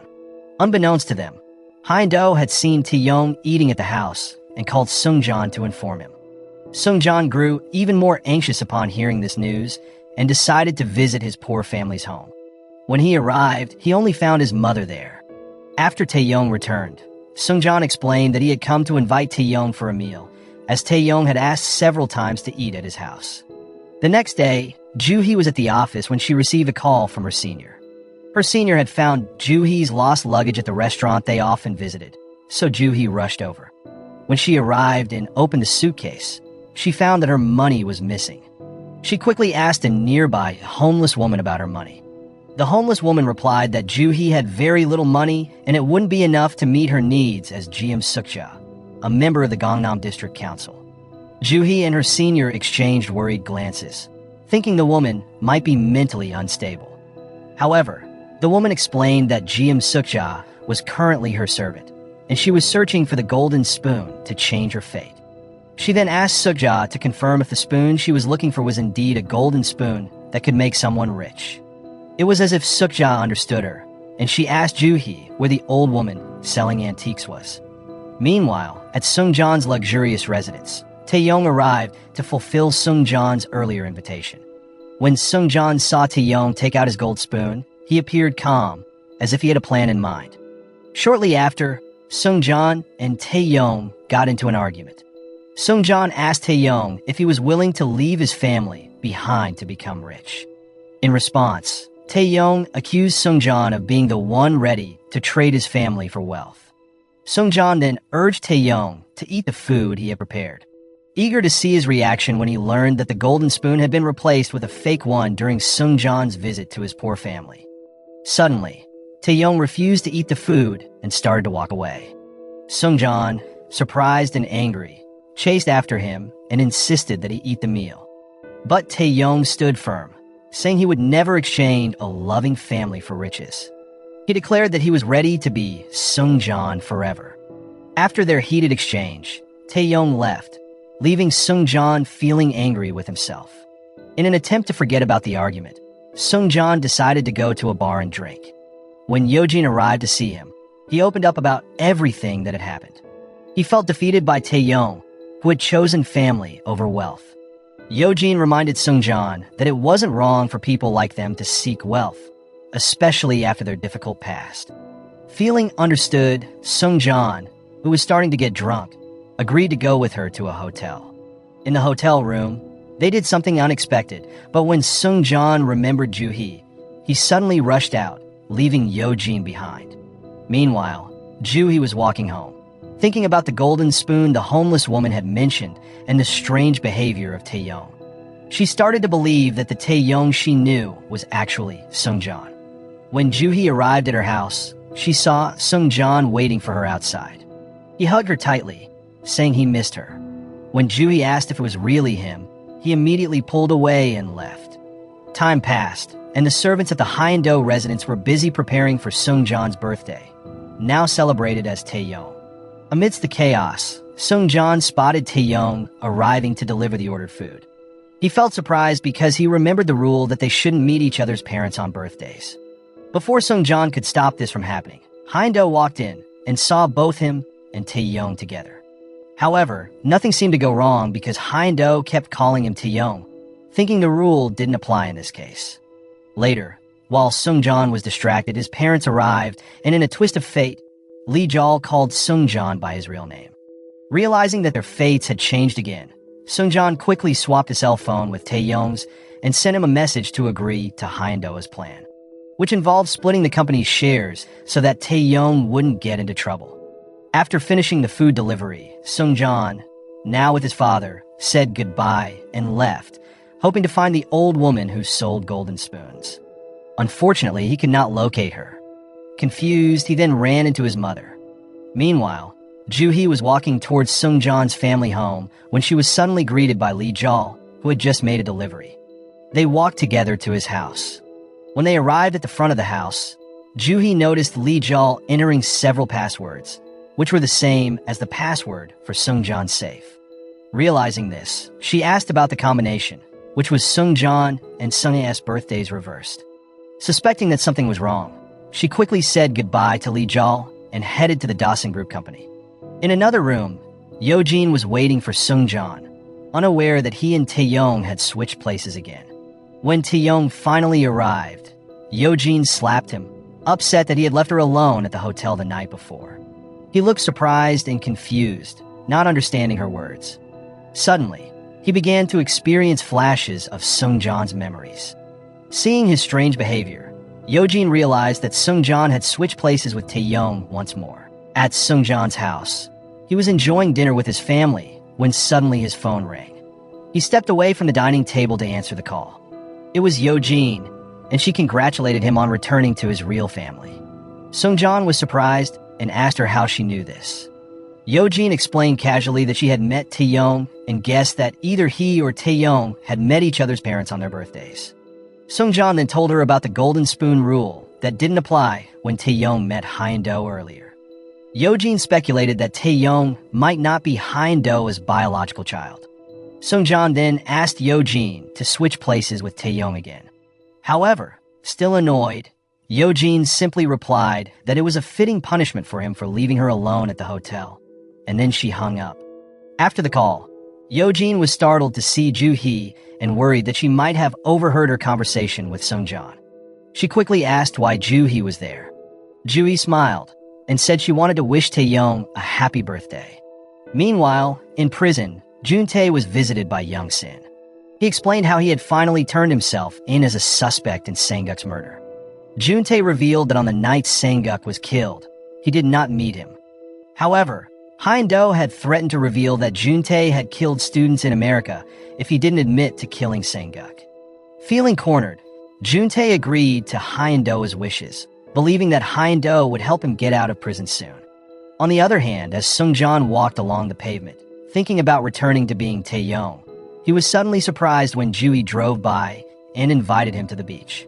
Meanwhile, Yo-jin began to investigate the truth about Tae-yong's biological father. She met with Young-sin to ask about Tae-yong's birth mother.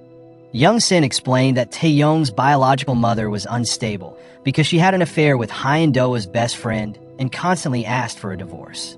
After receiving the information, Yo-jin quickly tried to call Seung-cheon. However, he kept rejecting her calls because he was at the beach and didn't really enjoy spending time with Joo-hee. Moments later, Yo-jin decided to ask him some questions about their shared experiences to figure out what was going on with him. Seung-cheon answered her questions affirmatively, even when his answers were incorrect.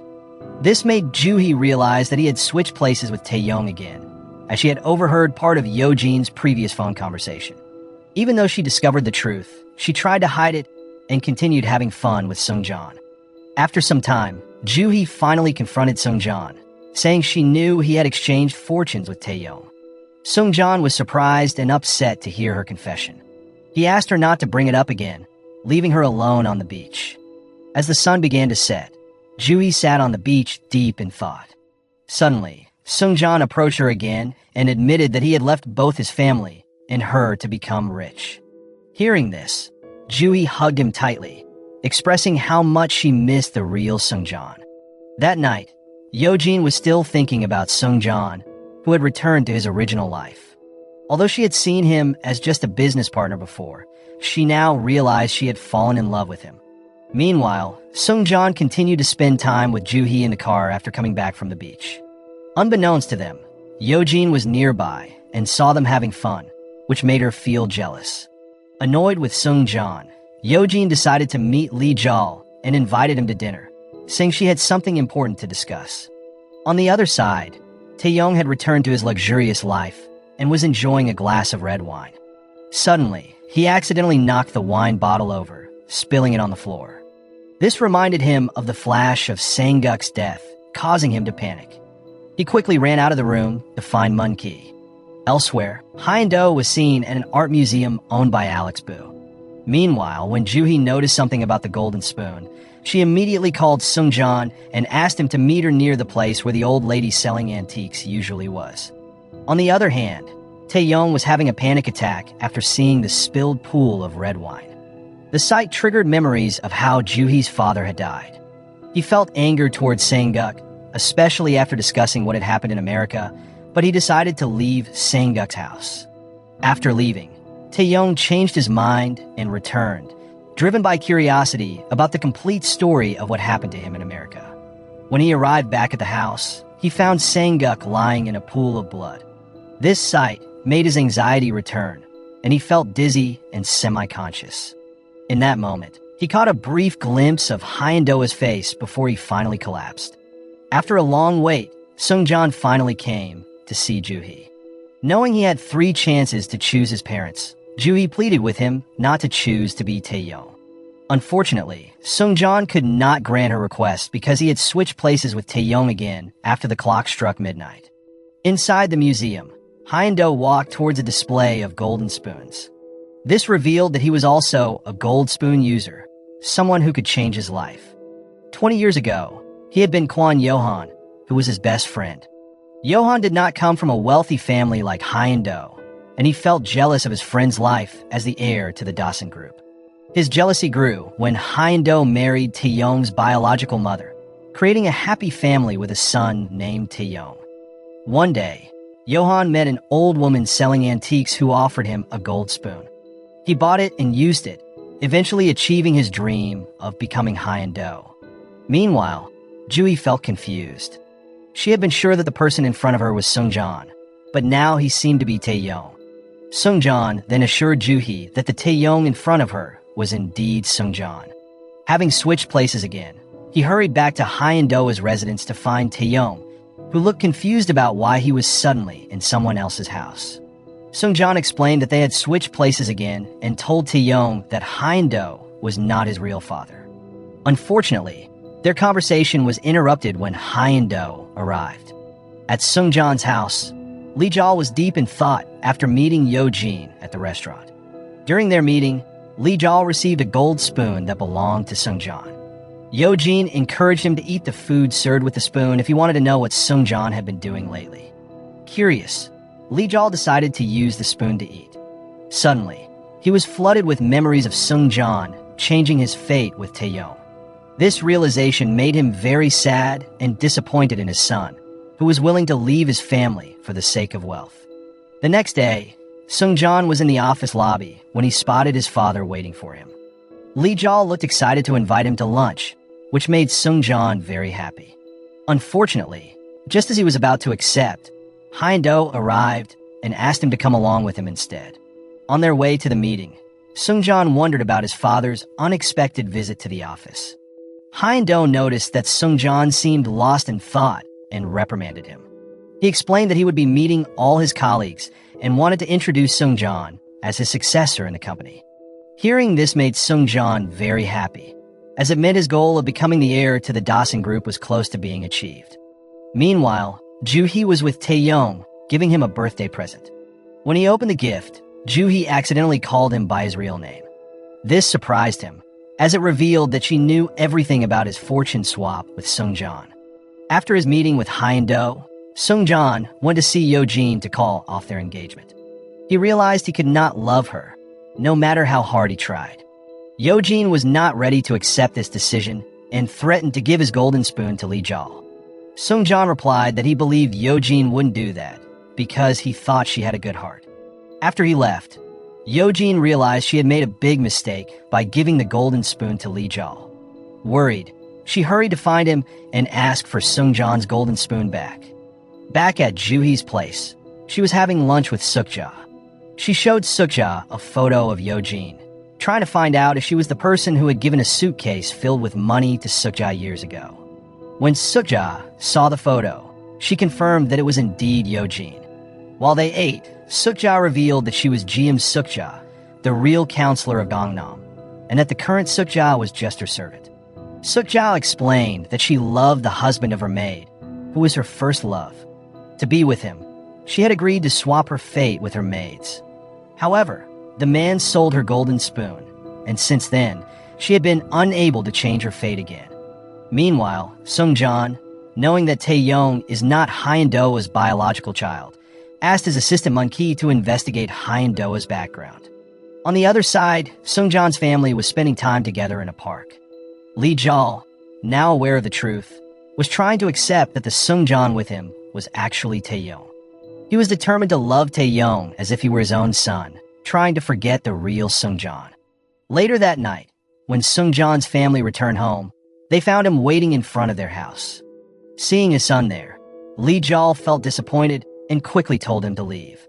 Seung-cheon was shocked by his father's harsh treatment but felt powerless to argue, so he chose to walk away. Even though Seung-cheon had decided to end his engagement, Yo-jin was still determined to be with him. She warned Joo-hee to stay away from Taeyong. However, Joo-hee refused Yo-jin's request, knowing all the truths about Seung-cheon and even Yo-jin's past as Nara.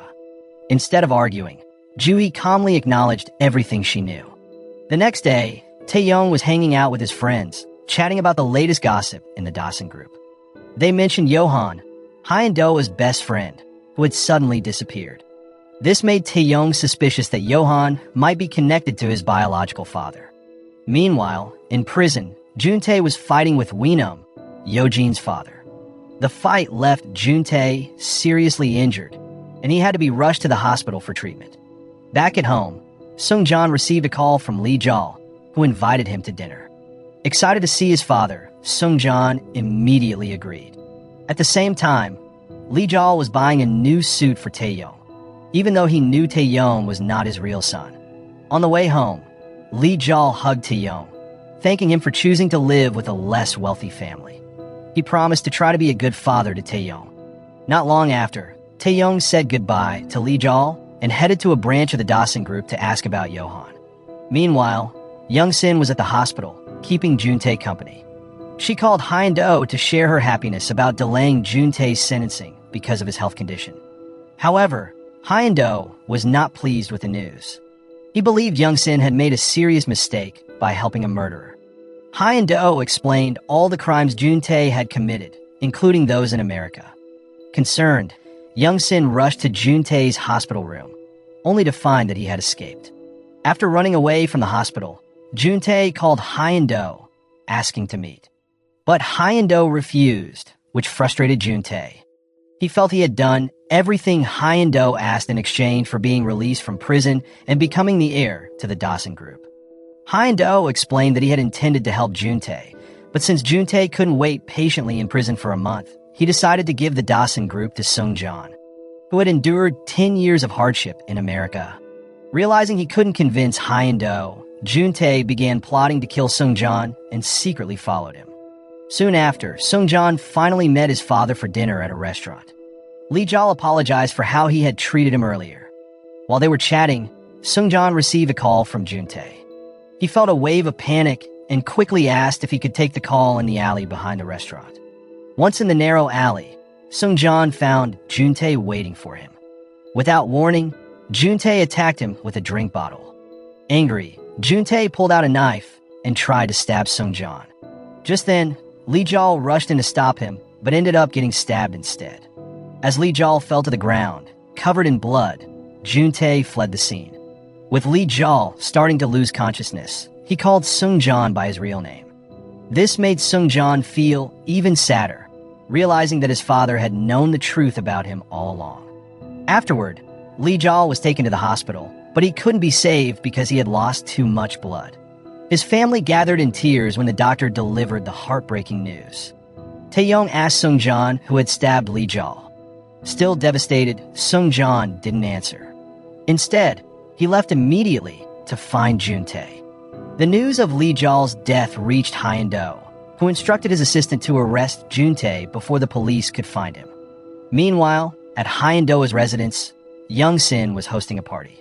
She played the piano in front of the guests, but her playing showed her anxiety. Before the party started, she had met Juntae, who came home with blood on his hands. Surprisingly, she didn't ask him what he had done.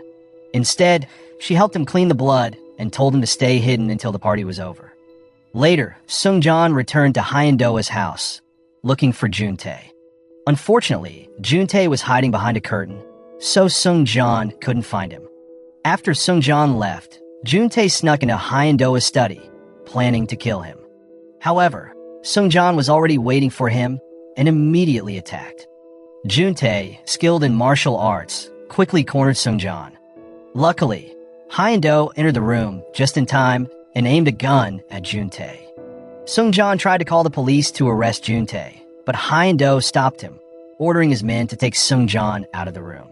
In the room, Hyun-do had no plans to turn Juntae over to the police.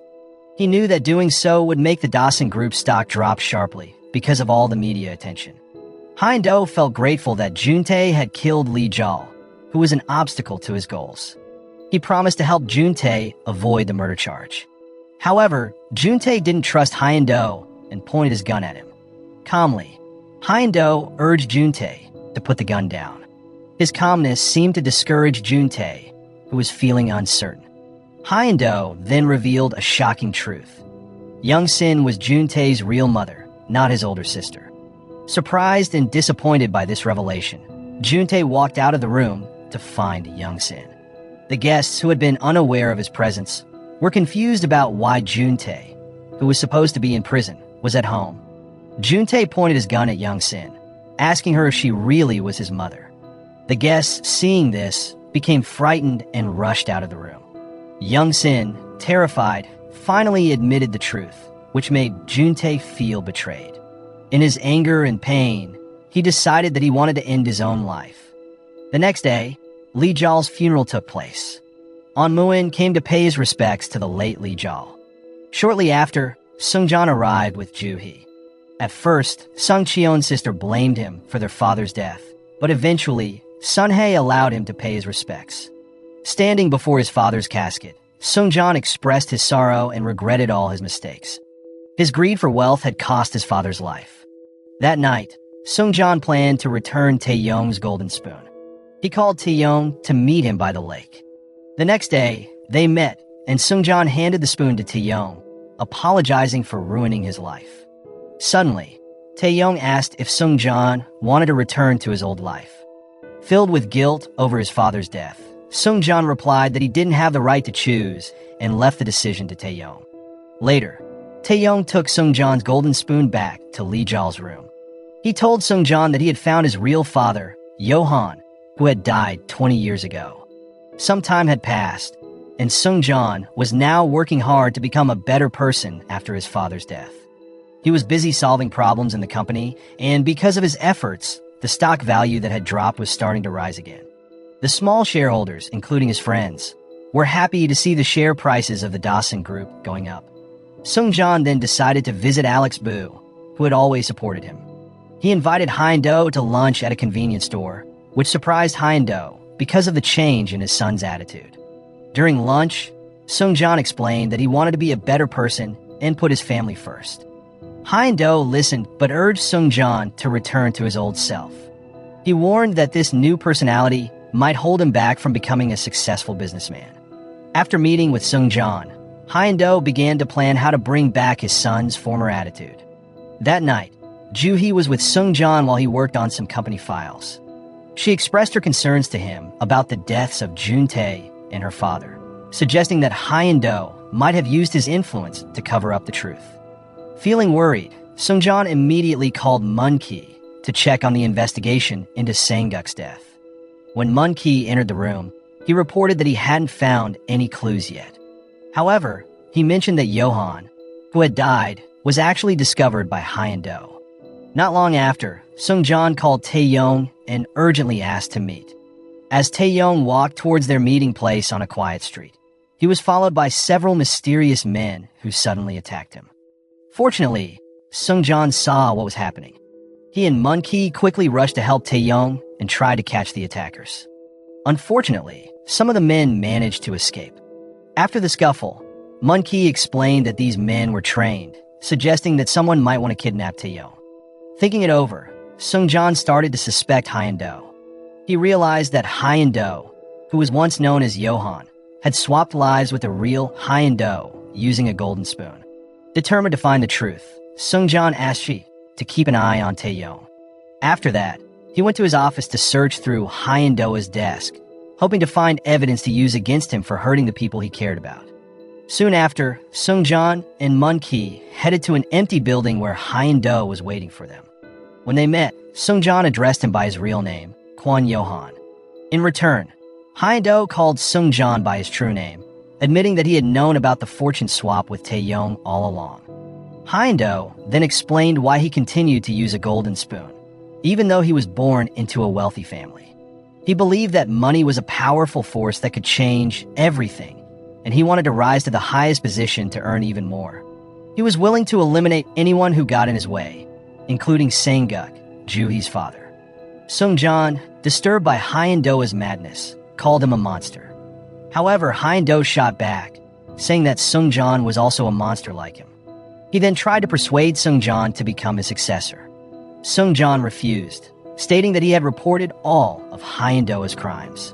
Just then, a group of prosecutors arrived to arrest Seung-cheon, revealing that Han-do had framed him and placed all the blame on him. Luckily, Seung-cheon managed to escape just in time. At Joo-hee's office, she was shocked to see a news broadcast claiming that Seung-cheon had become a suspect in her father's murder case. Meanwhile, Tae-yong was trying to return his golden spoon and asked the old woman who sold antiques to give him back his money. A moment later, Tae-yong received a call from Yo-jin, who informed him about Seung-cheon's situation and how he had become a suspect in Sang-guk's murder. Furious, Tae-yong rushed to Han-do's house. When he met Han-do, he expressed all his frustrations and feelings, but Han-do blamed him for his principles, saying that they had turned him into a poor person. Tae-yong responded by saying he would rather be poor than become a killer like Han-do. Han-do calmly explained that Tae-yong wouldn't find any evidence, even if he wanted to know about Yohan's past. He added that Seung-cheon, like him, could no longer see the grandmother who sold golden spoons to switch places back with Taeyong. After hearing this, Taeyong decided to leave. Outside, he realized that Hyun-do probably didn't know the last rule about the golden spoon because he had never seen the antique dealer's grandmother again. Not long after, Taeyong immediately contacted Seung-cheon to share this information. When Seung-cheon received the call, he remembered the various antiques in the Alex Bu Museum that came from Hyun-do, and he hurried to the museum. Meanwhile, after trying to contact Seung-cheon several times without success, Jui decided to go look for him. On her way, she met Yojin, who seemed worried about Seung-cheon's condition. Yojin advised Juhi to ask Seung-cheon to switch places back with Taeyong. However, Juhi refused, explaining that if that happened, Taeyong would become the victim. At that moment, Seung-cheon was hiding at his real home with his mother, who was preparing food for him. Seung-cheon, still known as Taeyong, asked his mother why she was helping him. She replied that she believed he wasn't guilty of what the news was saying. Hearing this made him regret everything he had done. He wondered if he hadn't changed his fate. Would his father still be there to eat with him now? When the food was ready, Seung-cheon took out Hyun-do's golden spoon, which he had managed to grab earlier with Alex Bu's help. He used the spoon to eat his mother's cooking, and soon after, memories of Hyun-do flooded back to him. After finishing his dinner, Seung-cheon hugged his mother and called her mom before rushing out of the house. Sun-hae cried, feeling a mix of emotions about how he treated her. With Hyun-do's memories now in his mind, Seung-cheon asked Jae and Taeyong to look for a recording in his father's files that showed when Johan, who is now Hyun-do, killed the real Hyun-do. While going through her father's belongings, Juhi received a call from her senior at work. She was shown a tape that recorded how Johan killed Hyun-do. Unfortunately, because the tape involved Hyun-do, the most powerful businessman in Korea, no one dared to turn it over to the police. Meanwhile, Seung-cheon, with Mun Ki's help, managed to get into Hyun-do's residence. When Hyun-do saw Seung-cheon calmly enjoying a cup of tea, he was surprised but tried to remain composed. However, he soon learned that all his secret money in the Swiss bank had been donated to the penitentiary. He was baffled, wondering how Seung-cheon could have done this since no one knew about his secret. Seung-cheon explained that Hyun-do had forgotten the golden spoon rule, which said it should not be used by others. When someone else uses his golden spoon, all of Hyun-do's memories as Johan become known. At that moment, Seung-cheon had no intention of killing Hyun-do. He remembered that Hyun-do had once been proud of his achievements and simply asked him to atone for his sins in prison. Finally, Hyun-do admitted that he was indeed proud of Seung-cheon. He hoped that if Seung-cheon were truly his son, he would continue the success of the Dawson Group. This surprised Seung-cheon, and in that moment, Hyun-do took the chance to attack him. Meanwhile, Yojin, who was aware of the footage showing Hyun-do's murder, decided to upload the video on social media, making it a topic of conversation for many people. At Hyun-do's residence, Seung-cheon was gasping for breath after Hyun-do's attack. He felt weak and eventually fainted. Suddenly, he regained consciousness and in a burst of energy, struck Hyun-do with a display, causing blood to flow from Hyun-do's head. Just then, Taeyong arrived and tried to stop Seung-cheon, who was filled with anger and seemed ready to kill Hyun-do. When Hyun-do came to, he grabbed a vase and smashed it over Taeyong's head before attempting to escape through the back door. Outside, Hyun-do ran into Young-sin, who had secretly teamed up with Seung-cheon to get him arrested. She had called the police to report Hyun-do, and they arrived to take him away. Meanwhile, Seung-cheon decided to turn himself in for the charges of murder and embezzlement of funds from the Dawson Group. A few days later, Seung-cheon was released from jail because Mun Ki had found evidence proving his innocence, including the iron that Hyun-do used to kill Sang-guk. Jui, excited to hear that Seung-cheon was free, rushed to meet him. In the interrogation room, Hyun-do was furious. He ordered his personal assistant to kill Seung-cheon. Meanwhile, one of the servants at his residence was seen secretly mixing poison into Seung-cheon's drink. When Seung-cheon got home, he hurried to his room to retrieve his golden spoon. He noticed a glass of juice on the table that had been laced with poison. Just then, Young-sin entered Seung-cheon's room and let out a scream.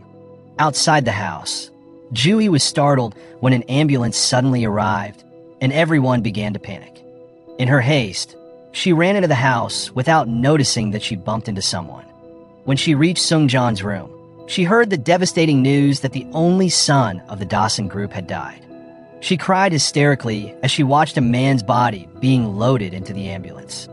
3 years have passed, and Tae-young has become a famous comic artist known for his stories about golden spoons. Seung-cheon's mother and older sister now live in an apartment with Mun-ki, who is Sung-hye's husband. Meanwhile, Ju-hee is at a restaurant with Tae-young, where Seung-cheon works. Seeing the closeness between Ju-hee and Tae-young, Seung-cheon playfully suggests that they should date. However, Ju-hee refuses, saying she considers Tae-young her best friend. While they eat, Tae-young expresses his wish to find a grandmother who sells antiques. He wants her to stop selling gold spoons because the golden spoon led to the death of Seung-cheon's father. At the same time, Yeojin is married to Jang-geun and has a child. In prison, Hyun-do, now in a wheelchair, is released after his sentence is suspended. He cannot move his body well because Young-sin secretly gave him medication while he was in prison. Young-sin reveals that she did this to take revenge on Hyun-do for the deaths of Jun-tae and her husband, Yohan. Hyun-do, who is actually Yohan, is shocked to learn that Jun-tae is his son. Switching back to Ju-hee, she tries to find Mr. Han, a gardener she is supposed to interview. When she arrives, a man tells her that Mr. Han is resting on the beach. Ju-hee heads to the beach and meets Mr. Han, who turns out to be Seung-cheon. However, Seung-cheon, now known as Mr. Han, cannot remember his past, and Ju-hee only knows him as Mr. Han. It is revealed that 3 years ago, during the tragic event of the Dawson group's only son's death, Seung-cheon had discouraged himself from drinking the poisoned drink. At the same time, Mr. Han used his golden spoon to swap his life with Seung-cheon. Mr. Han, now in the body of Seung-cheon, entered a room and drank the poison juice, which killed him. Meanwhile, Seung-cheon, living as Mr. Han, looked away and accidentally bumped into Ju-hee, not recognizing her. On the beach, Seung-cheon, who had been living as Mr. Han, expressed his wish to be recognized by the people he loved, even though he looked different and had a different name. Ju-hee remembered that Seung-cheon had said something similar before. Even though they didn't recognize each other, they enjoyed their time together that afternoon at the beach. The series ended with an old woman selling antiques, returning to her business of selling gold spoons. So the moral of the story is, don't drink juice you didn't make yourself, especially if it comes with a side of family drama and a golden spoon.